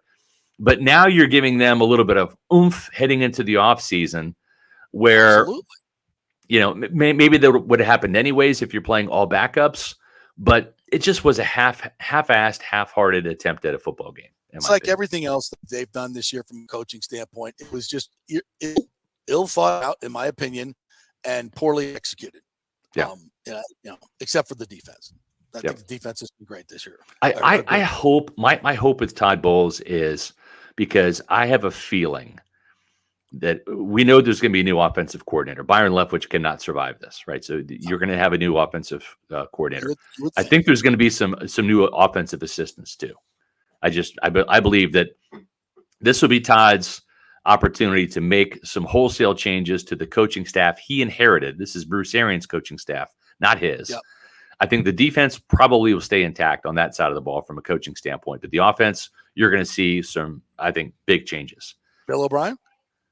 Maybe Bill O'Brien, maybe Todd Monken. I think those are the two most logical names. Although I'm hearing Bill O'Brien is going to go back to the Patriots. Why? Because you've got 70-year-old Bill Belichick, who he's on losing season number 2 now, right? Right.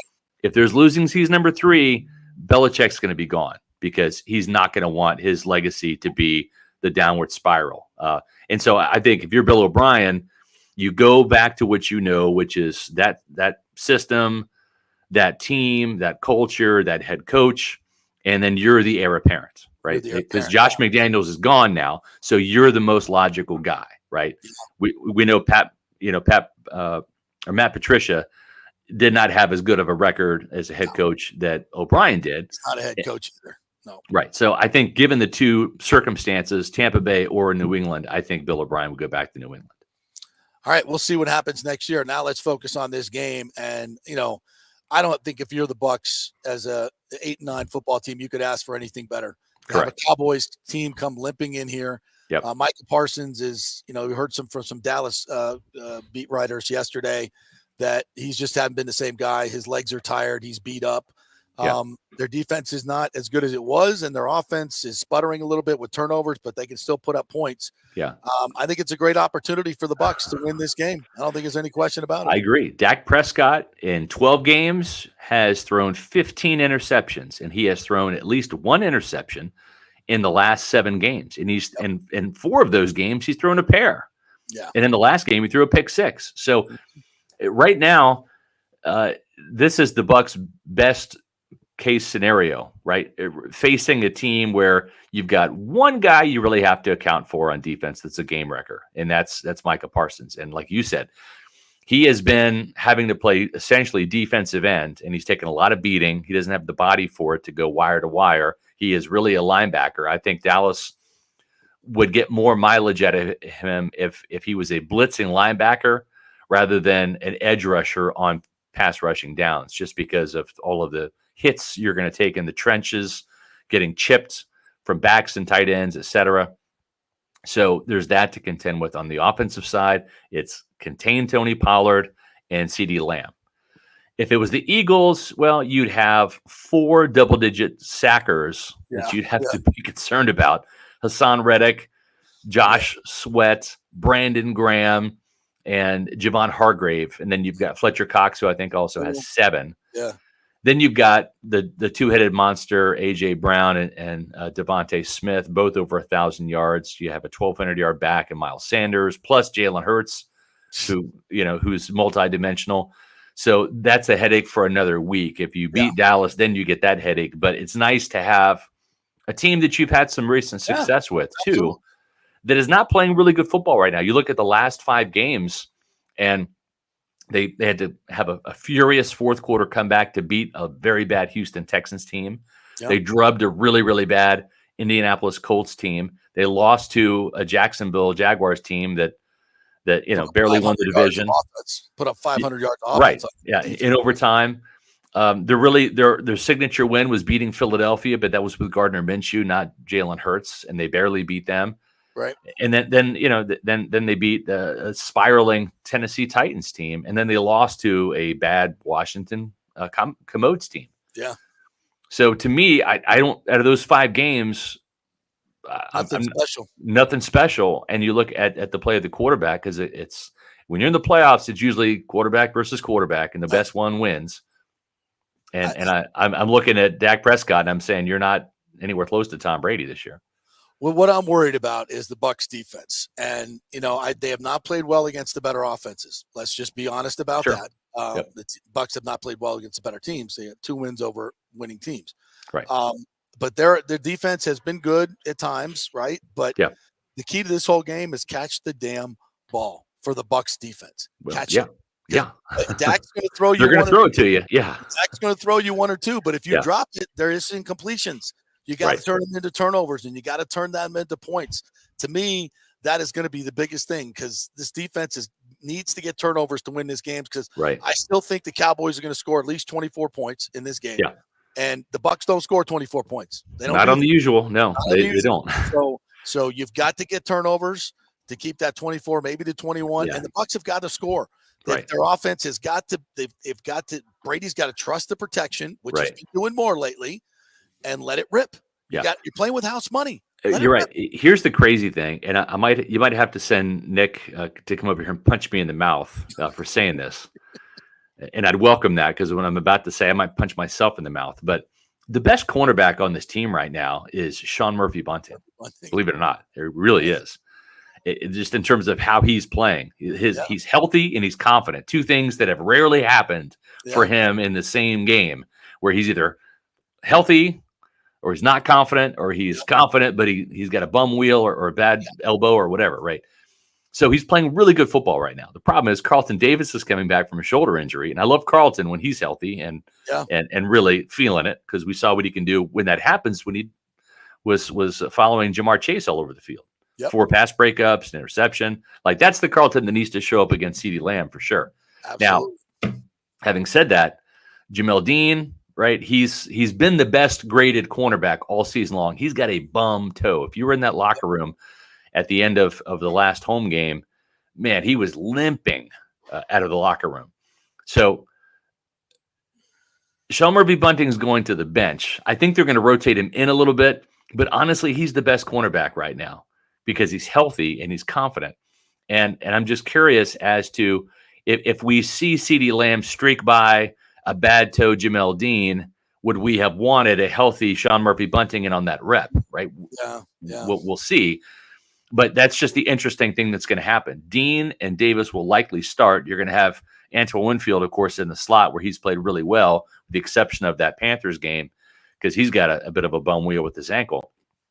And Sean Murphy-Bunting, their best cornerback as of right now, is going to be on the bench for probably most of this game. I think he will come in and spell Davis and Dean a little bit, but that's just an observation that has me a little concerned.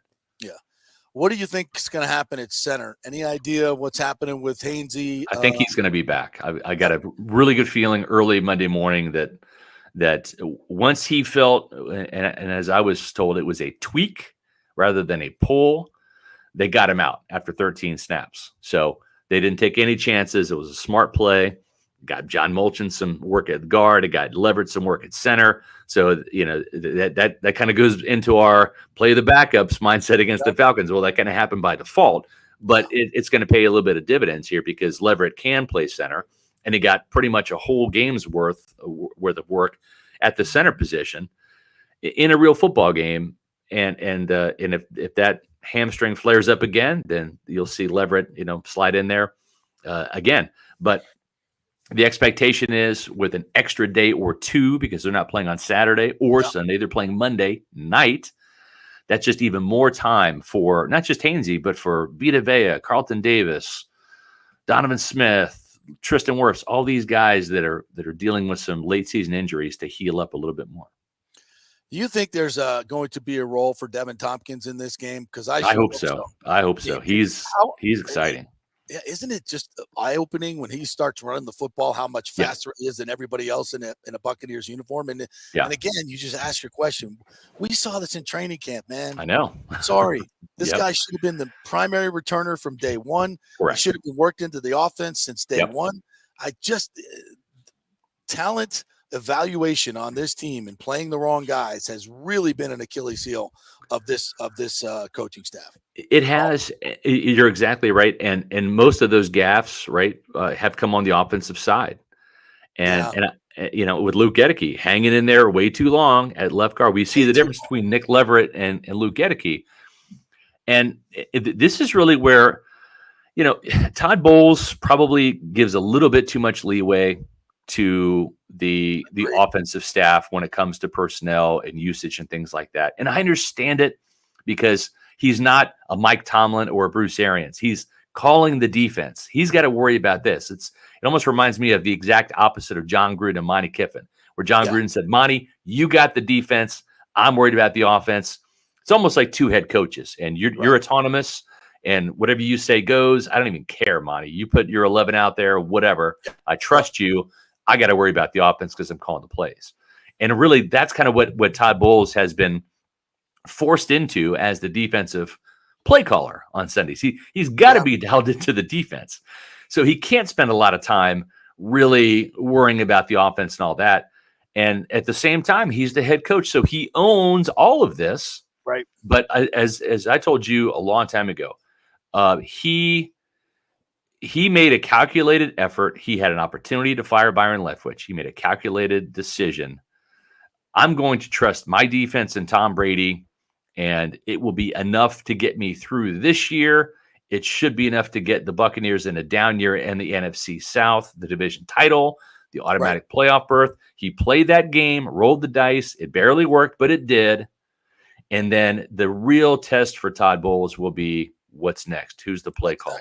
Yep. And there better be some fireworks next year to maybe lure Tom Brady back. But if Brady is back, there's got to be some fireworks, man. It can't be 17, 18 points a game. No. I almost thought it was kind of fitting that the Buccaneers scored 17 points again, because it seems like that's all they're good for on offense. It's awful. It's pathetic. It's so bad. I hasten to ask you this question because we're still in but everybody's talking about it. So I got to get your thoughts on this. Is Brady here next year? I know he's think this so. week, and that's all I really care about. But you think he's here next year? I do. Miami. I don't think he's going to Miami. I think he's going to be 46 next year. And believe it or not, this year, while it has not been fun on or off the field for Tom Brady in terms of wins and losses and his marital status, et cetera, here's the one thing that nobody's really talking about except for maybe me. This team stood by Tom Brady. You want 10 days off in training camp? You got it. You want to go to Robert Kraft's wedding? You got it. Okay. He's not going to find a more accommodating organization than the Buccaneers. He already has relationships here, not just relationships, but relationships with people he trusts. And the people I'm talking about are Joel Glazier, the owner, Jason Light, the general manager, and Todd Bowles, the head coach. Okay. And if you go anywhere else, you run the risk of it not being as good as it is here. He's formed relationships. He misses playing with Ryan Jensen like hell. Okay. Yep. Jensen's under contract. He feels terrible that they have not played together. He genuinely loves Ryan Jensen. I was told that when Jensen was activated into this 21-day practice window, like Tom Brady lit up like a Christmas tree. It just put an extra pep in his step. And, and we saw an inspired Tom Brady go out there and beat the Carolina Panthers.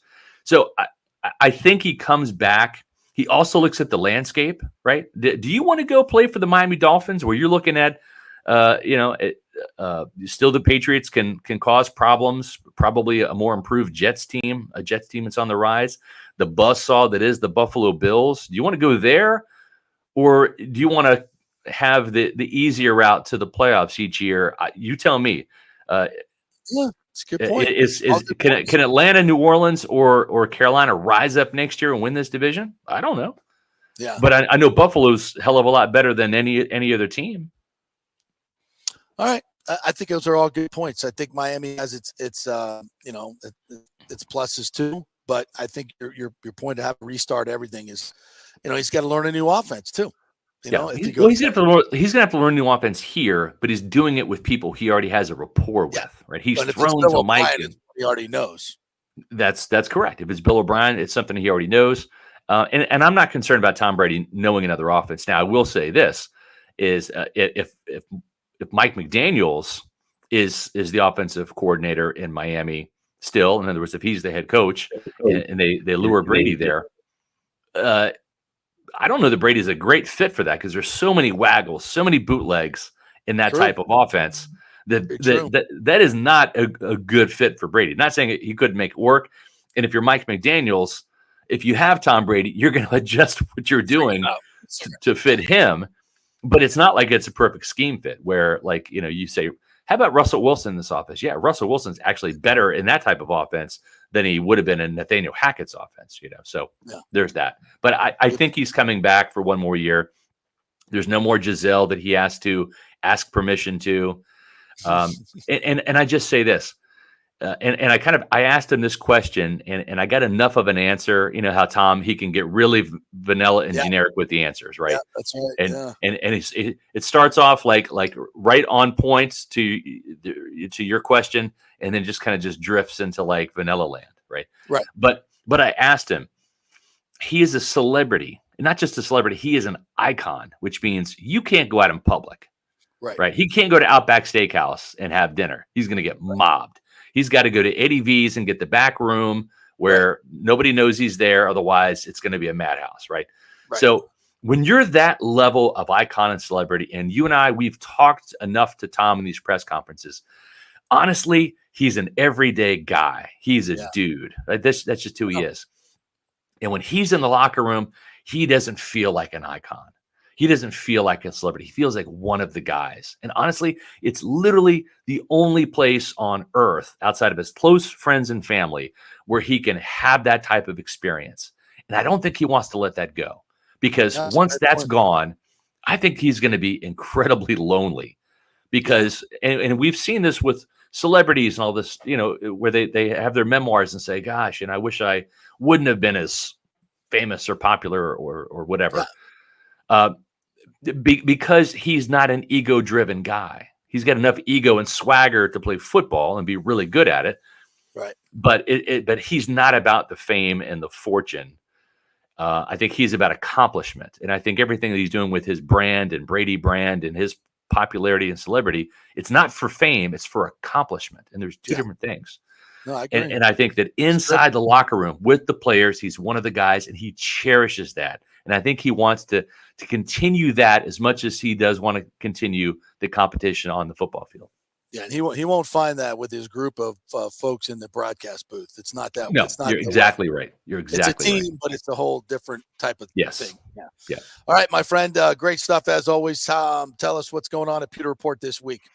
We've got our Pewter Report podcast tomorrow. We got our big Bucs Cowboys preview on Wednesday. So that's 4:00 Eastern time. You can find out all of our podcasts on our Pewter Report TV YouTube channel. That's right, Pewter Report TV. So go there, subscribe to our Pewter Report TV YouTube channel, and check out our podcast Monday, Wednesday, and Thursday during the regular season at 4:00 Eastern, plus wall-to-wall coverage and a post-game podcast on Sundays. And then you can also follow us on social media, Twitter, Instagram, and Facebook at Pewter Report. And, of course, the mothership, pewterreport.com. We've got a ton of Buccaneer stories and previews this week about your playoff-bound Buccaneers. All right, partner. Good stuff. I'll see you Monday night. Yeah, let's do it, man. Looking forward to it. Yeah, like prime time playoff Nick? football. All right. Oh, you cut him off. He was going to say something nice about you, but he's gone.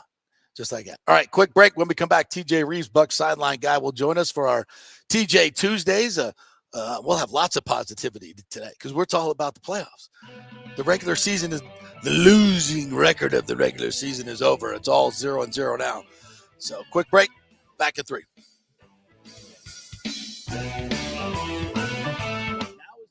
Make sure your home insurance is in order. In the last year, many of us have made improvements to our homes. So call the folks at Italiano and discuss these upgrades to make sure you have enough coverage. According to a recent report, almost 64% of homeowners don't have enough insurance on their home, which is their most valuable asset. Also, a great time to make sure you have flood insurance. Even if your mortgage company does not require flood insurance, your home could still be at flood risk. Another big item as we enter hurricane season is making sure your pool enclosure is added to your policy and there will be no issue at claim time. That happens a lot. So call your friendly agent at Italiano Insurance to review your policies today. 813-877-7799 or italianoinsurance.com. Well, it's that time of year to renew or shop your health insurance provider, and you can get great health insurance for $20, $30, $50 a month. Just call 888-325-0605 to help navigate the health insurance marketplace. 1 out of 3 people in Florida are uncovered because they think they can't afford it. Not true. I made the call a couple of years ago, and they helped me get Blue Cross Blue Shield coverage, Florida Blue, for just $20 a month. Last year, it went up to $49. Oh, well. It all depends on your income and your family situation. It's a free call, 888-325-0605. They will ask for some income information. So if you have your tax returns available, that will be great, but you don't need it. They'll just answer some simple questions, and the highly trained reps will do the work for you to find out what your subsidy will be. 888-325-0605. And if you have a plan through your employer, you may be able to get it cheaper. It's a free call, so find out, folks. This has been a lifesaver for me and saved me thousands of dollars over the last few years, and you can choose your plan. It's a no-brainer. Find out. Make the free call. 888-325-0605. Get covered like me and thousands of others. 888-325-0605. Are you concerned your spouse might be cheating or want to locate a long-lost relative or love? Or a missing person and the police are not helping? An insurance adjuster who needs proof of injury. Hi, I'm Rachel D'Antonio from Tampa Bay's premier private investigation agency, Emerging Investigation. We have a proven track record of results. Local attorneys and insurance companies hire us to discover insurance fraud and crucial information in criminal cases. We can help in custody matters, and we devote a tremendous state-of-the-art technology and cutting-edge industry surveillance techniques to get you trusted results. Larger corporate agencies can be more expensive and do not offer the personal level of customer service and interaction that we pride ourselves on. We are a family-owned business. Our professional experience team includes my son, lead investigator Zach D'Antonio, a former collegiate athlete, and my daughter Emily, who leads our in-house investigations team. Don't take matters into your own hands by trying to install snooping programs on phones or GPS trackers. That can cause unneeded stress and give you inaccurate results. Go with the professionals at Emerging Investigations. We have proven results and tremendous testimonials from our satisfied customers. Call for a free consultation and we can discuss how we can help. Peace of mind is as valuable as bad news. Just go to our website, emerginginv.com, or call 813-291-FACT. That's emerginginv.com.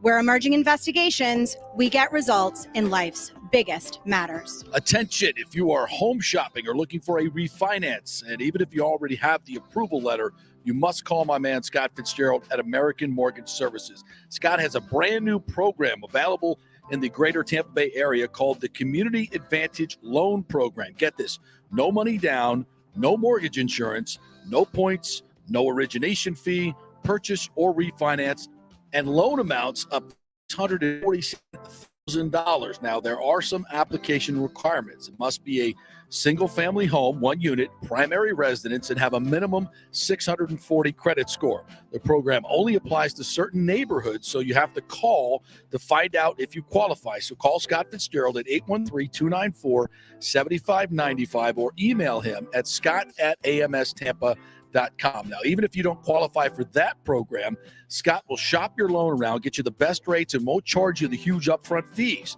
And if you've had issues with your bank calling you back, Scott will return calls immediately or at least the same day.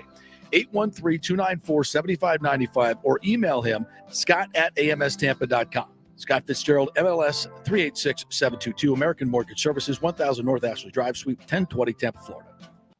Was your car totaled in an accident? Did your insurance company use Kelley Blue Book or NADA to appraise the value of your car? Chances are they didn't, and you got shorted maybe thousands of dollars. Call the Jeeves Law Group for a free case evaluation because your insurance company may still owe you money. 727-894-2929. It's a free call, so why not find out if you have a case? Insurance companies have been running this scam for a while, and most folks don't know if they've been shorted. Trust me. Scott Jeeves is a different kind of attorney, the kind insurance companies hate to go up against. He could recover thousands of dollars, so why not call? 727-894-2929 or go to JeevesLawGroup.com. That's JEEVES lawgroup.com and tell them JP sent you. JP here for Emerging Investigations, Tampa Bay's premier investigation agency. Do you suspect your spouse is cheating or involved in a divorce, that your spouse is hiding money, an ex-employee or current employee with suspicious behavior? Is there a criminal matter you need help with? If you need information you can count on, using the professionals at Emerging Investigations is a slam dunk. Emerging Investigations is a licensed and insured private investigation agency, family-owned. Emerging is your ideal resource to secure evidence and validation, allowing you to make informed decisions in life's biggest matters. Led by industry executive Brian D'Antonio, Emerging possesses the experience and resources to get needed results. Emerging Investigations maintains an excellent reputation as a premier investigation agency. They are known for results. You're not just hiring a PI, but an organized, dedicated team using state-of-the-art technology. Their proven investigative methods produce crucial information used in criminal cases, insurance fraud, and personal injury claims. Many local attorneys, industry agencies, and your concerned neighbors all count on Emerging Investigations. Just go to their website, emerginginv.com, or call 813-291-FACT. That's 813-291-FACT 3228. Get results you can trust in life's biggest matters. Emerging Investigations. Well, it's that time of year to renew or shop your health insurance provider, and you can get great health insurance for $20, $30, $50 a month. Just call 888-325-0605 to help navigate the health insurance marketplace. 1 out of 3 people in Florida are uncovered because they think they can't afford it. Not true. I made the call a couple of years ago, and they helped me get Blue Cross Blue Shield coverage, Florida Blue, for just $20 a month. Last year, it went up to $49. Oh, well. It all depends on your income and your family situation. It's a free call, 888-325-0605. They will ask for some income information. So if you have your tax returns available, that will be great, but you don't need it. They'll just answer some simple questions, and the highly trained reps will do the work for you to find out what your subsidy will be. 888-325-0605. And if you have a plan through your employer, you may be able to get it cheaper. It's a free call, so find out, folks. This has been a lifesaver for me and saved me thousands of dollars over the last few years, and you can choose your plan. It's a no-brainer. Find out. Make the free call. 888-325-0605. Get covered like me and thousands of others. 888-325-0605. Let's go. Right now, back to the show with JP on FanStream Sports. All right, welcome back to the JP Peterson Show, brought to you by the great folks at the Gold and Diamond Source. It is January. The January birthstone is garnet. Look what I'm wearing today. Dun, dun, dun, dun, dun. In honor of FSU's number 11 finish. So go into the Gold and Diamond Source and get yourself a garnet stone. 15% off this month on any of that jewelry, and great sales going on after the holidays. So go check them out at the Gold and Diamond Source. Great community partners there, Steve and Julie Weintraub. We like to keep everything local here. So keep your money local and keep the community in your thoughts all the time, because that's what they do over there. Great philanthropists at the Gold and Diamond Source, and a great jewelry store.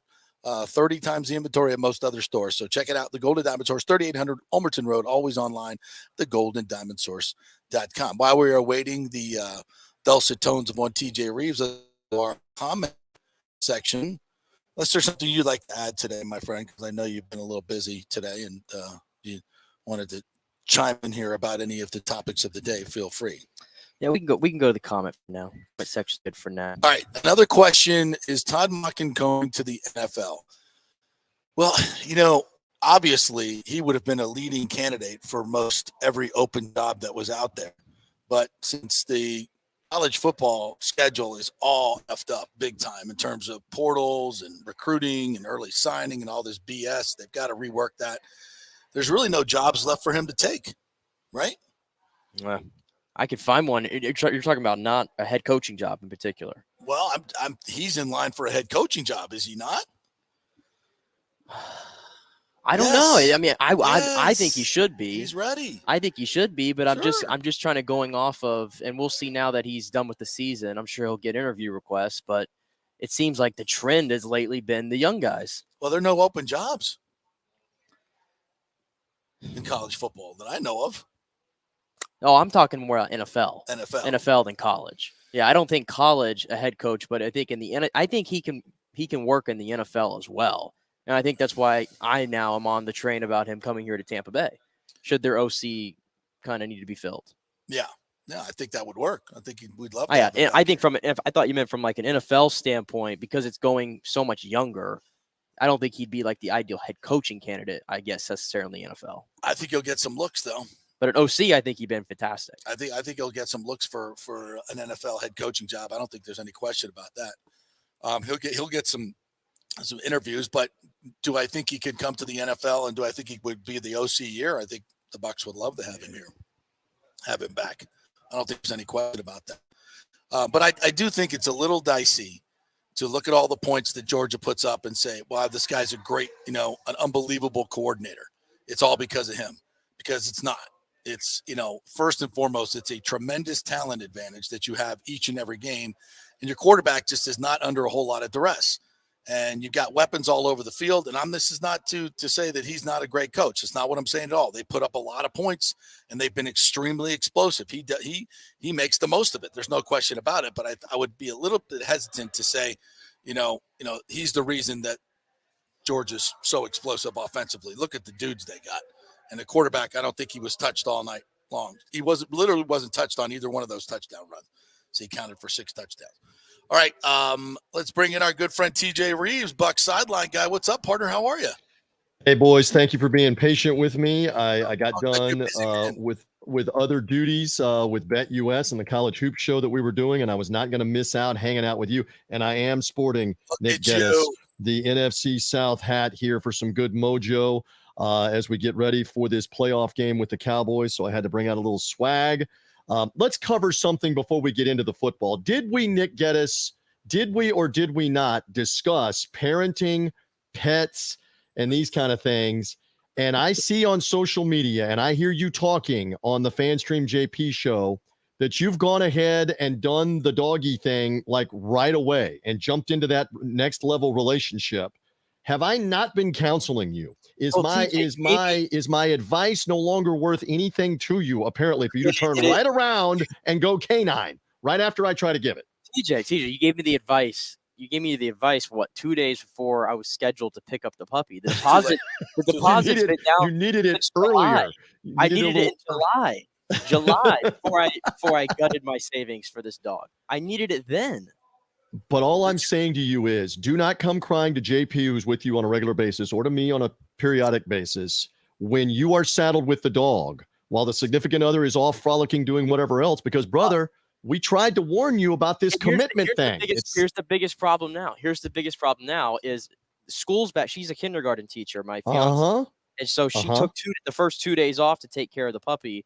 Now she goes back to school tomorrow. So now I'm getting all these commands for me and schedules and things like that. And my schedules are. Get ready. JP can identify too. The dog's going to destroy things. You're going to come and find things destroyed. And worth every minute of it. I understand that. But you have welcomed that mayhem into your world. That's all I'm saying. You've welcomed that into your world.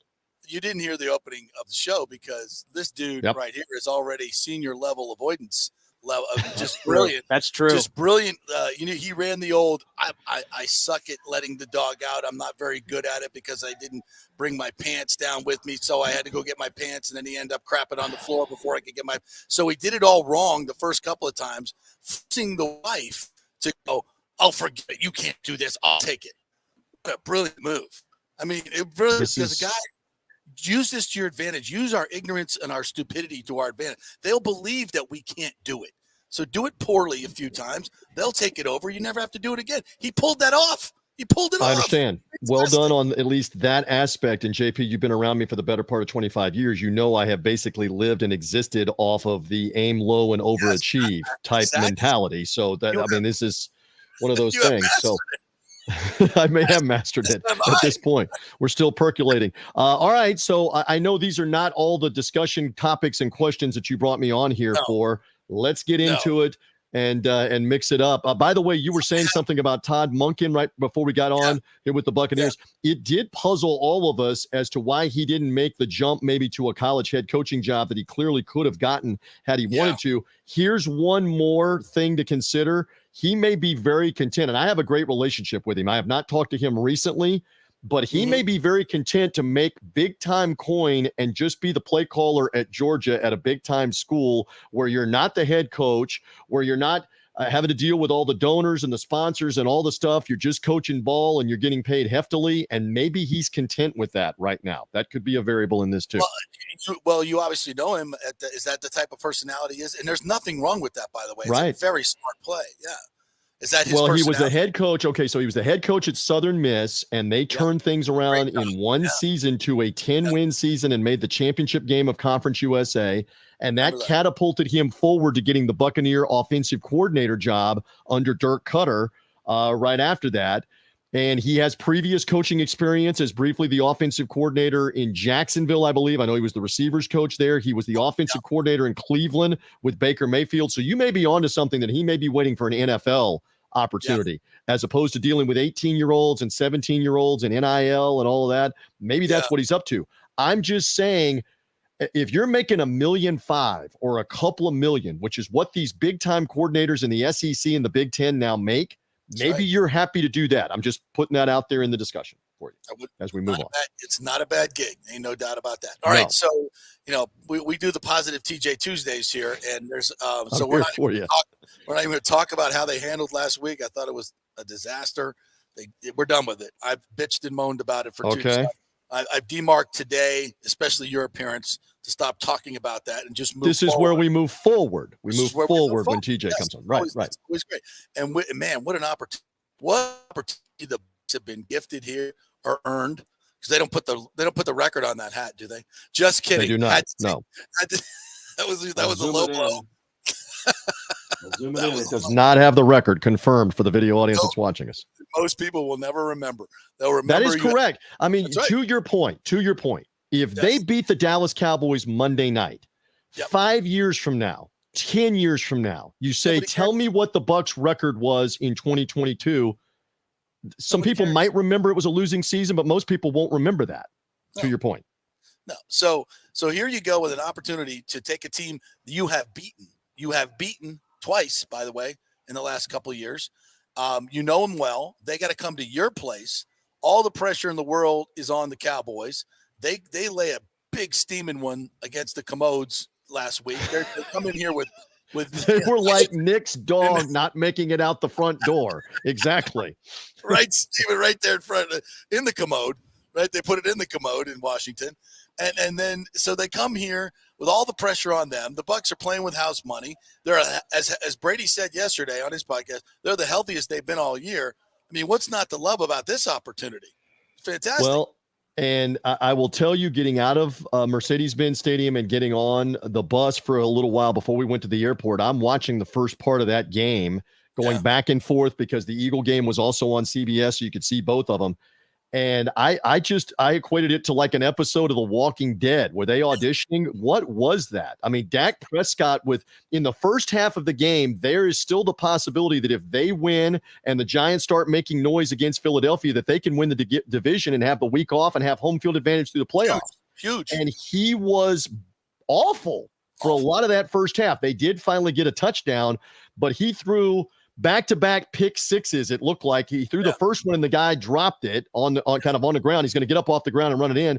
And then he just did the do-over on the very next play and then threw the pick six and telegraphed it. Yeah, hit him in He has not played well. I know the Dallas media, because I got a couple of people in Dallas talking to me already, is playing up the fact that he's going to flip the switch on Monday night and blah, blah, blah. I don't know that I'm seeing that because he didn't play well in the Thursday night game in the first half against Tennessee back 2 weeks ago now. I think they are going to, if he's not good, they're in big trouble, obviously, Dallas. And he was not good Sunday against a rookie quarterback on the road. Now you're going to go against Tom Brady in a playoff game. I just did the original research. You ready? Nick Geddes, you ready? You want to know what Tom Brady's record is in first playoff games? When they're in the playoffs for the first time, New England or Tampa Bay, his first playoff game. You ready? 16-3. That's good. Do you think you're accidentally 16-3? In the first playoff game, if you don't know what preparation, locked in, scouting the other team is like year in and year out in the postseason, advantage Bucs. Yeah, no question about it. I mean, I think Dallas is favored for a reason because they can score points. They can score points, and just not to be negative, but the Bucs have struggled a little bit in that area. Now, I've seen a marked difference in Brady the last probably 3-4 games since the first half of Cincinnati, where he's starting to trust his protection more. We saw it a lot against Carolina, where he instead of throwing that ball away, he took a couple extra taps, behind there and made plays. And I think that's a big, you get a win in Arizona and then you score 30 points against Carolina. this team is trending in the right direction offensively, I think, because more than anything, Brady is starting to trust his protection more. Would you agree with that? I think that's fair. And now you got the question mark, and I know you've been going over this with Robert Hainsey. We don't know as the week goes on. Can Ryan Jensen play? The first telltale thing is they have to activate him. And if they activate him, I don't have the insight here, but if they activate him, that's the green light, because that means we intend to play him, and they've got to cut somebody else to activate him. So let's see if that's a possibility. Is Hainsey better by the time Thursday gets to Friday and Friday gets to Saturday? I was told it's not believed to be severe, like you're going to be out for the playoffs. Let's see if he can play this week. And so Nick Leverett had to step in and play center with the line calls. Todd Bowles has said, though, he's taken reps. Nick Leverett has repeatedly taken reps in practices with the first team as a center, just in case something happens. So he got some playing time last week. We will see. As for the line, this is interesting because I go back and forth with a lot of people with a lot of the stuff I'm doing with BetUS. This is a classic case, as they tell me, that if they open that as even or Buccaneers favored by 1, almost nobody bets it. So that you open it as Dallas by 3 or Dallas by 2.5, knowing that it's eventually going to get flipped around to Buccaneers by 1 or even by the weekend, because they want some people to bet on Dallas. So that's why you're seeing it early in the week, and watch the thing flip around before we get to Monday to Buccaneers, maybe even being favored by a point or two. We'll see. That will be interesting. But I am a little concerned that this Buccaneers defense, which has not been good against good teams, gives up 24 points to a team that averages 30 points. I mean, that's still, you're holding them under their average. The Bucs haven't scored 24 points a lot this week, TJ, or this year, TJ. No.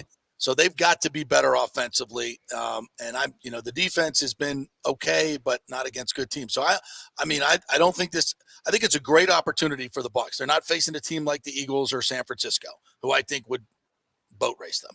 But at this point, this Dallas team is vulnerable. So I agree.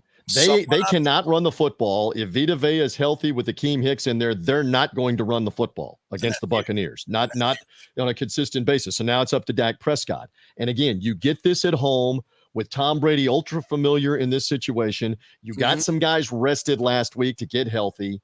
This is what you want. And again, if you go on to win this game, we keep having this debate. You didn't bring it up. We keep having this debate off the air and elsewhere. Is it a successful season? You won the division and made the playoffs. Would you rather be 5-12 in a 17-game schedule, or 6-11 and out of the playoffs? Would you rather be talking about draft picks in December and early January and where you're going to pick? Or would you rather be in the playoffs? And now if you win a playoff game, that is a successful season. There are about 15 teams perennially every year that don't make the playoffs. We can start naming them, and don't ever win a playoff game. Don't be one of those teams. And if you've made the playoffs and you win Monday night, that's a successful. I know you want to win now. We've almost become spoiled. You want to be in the Super Bowl and you want to win the Super Bowl. But right now, take it in steps. You made the playoffs, and if you can win the game on Monday night, you're one of at that point, 12 teams left playing football? Or let me do my math. You're one of 8 teams left playing football. Right. No, it would be 12 with the teams with the bye. They're left playing. No, I had it right the first time. It's 8, correct? Nick, help me out with the numbers. Whatever. You'd be one of 8 teams remaining on the divisional round weekend. Right. That's a successful season if you can get the win on Monday night. So let's see if they have their act together. Dallas is not going to lay down, even if it doesn't go well early. And even if it goes well for the Bucs early, like you're talking about in the Cincinnati game, you cannot let off the gas. You cannot let them back in. This is one and done scenario time now. Well, I don't expect Brady to turn it over 4 times in the second half if they get a lead, but I think it's important. 4 times in 11 plays. It was bizarre. I don't know that you'll ever see that again. You never saw it before. Get a lead so that little noose around their necks at Dallas gets a little bit tighter, because get a lead, and then they're going to start thinking about, oh my God, we're going to have to listen to Stephen A. Smith tomorrow. They're going to choke on it even more. So what about, oh my God, Jerry Jones is going to fire the coach and start getting rid of people, which could happen.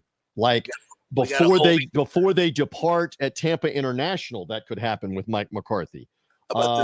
We'll see. And as for them playing tight, they always seem to play tight. Going back to Tony Romo or moving forward to Prescott, they always seem to play tight at the end of the regular season and in the playoffs. That is advantage Buccaneers. Let's see, brother. As Jerry so eloquently said after that game with the We're going to have to suck on this one for a week.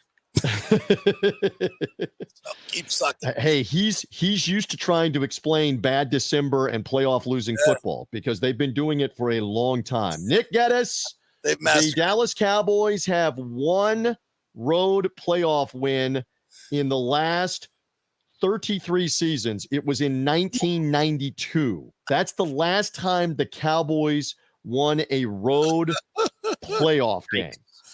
Stay tuned. It was the 92 NFC Championship game with the San Francisco 49ers that they won. God, I was still single back then. That's how long ago. All right. I had just graduated from college, and was Nick Geddes on the planet? You were not on the planet. Hell no. It has been a while since Dallas won a road playoff game. We'll see what happens, boys. Looking forward to it. All right, my friend. Thank you for joining us. It's a positive TJ Tuesday. As always, check out the Nothing But Bucs podcast brought to you by the great TJ Reeves. All right, well, that'll do it for us today. But that was a fun show. Congratulations to the Georgia Bulldogs, back-to-back national championships. We will be getting into more fun and frivolity the rest of the week. We've got two of the best-selling authors in the history of the world coming on the show tomorrow. I haven't even told you about this. James Patterson and Mike Lupica are scheduled to be on the show tomorrow because they've got a book coming out that I can't wait to read. It's got a sports angle to it, too. So 11:15 book club tomorrow, right here. We will meet for this amazing new book. And, of course, lots of other great stuff. We'll talk to you then. Have a great day, everybody.